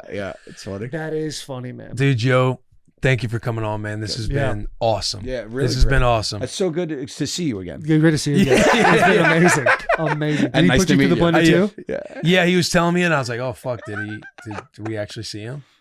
Yeah, we But don't yeah, know. he was getting me We too. don't I guess fucking I know. truly don't even know. Yeah. I truly don't even know. But either way, I'm that forgettable, I guess. this pod was awesome. We had a great time. This is so good. Yeah. Thanks Yeah. for making time, man. I Hope you enjoy. And remember, embrace the spook. Dude, I if got nothing you. else, it's time to embrace the You spook gotta with the buy fam. him. Boo. Yeah. I got you. I'm going to get a pumpkin spice latte right now. There They you got to do it. Thanks. There you We'll go. Get it tomorrow. Get it All right, tomorrow. man. Thank you, bro. Appreciate it, Yes, guys. sir. Thanks so much, Appreciate man. you, brother. Appreciate it. Spumoni. Good girl.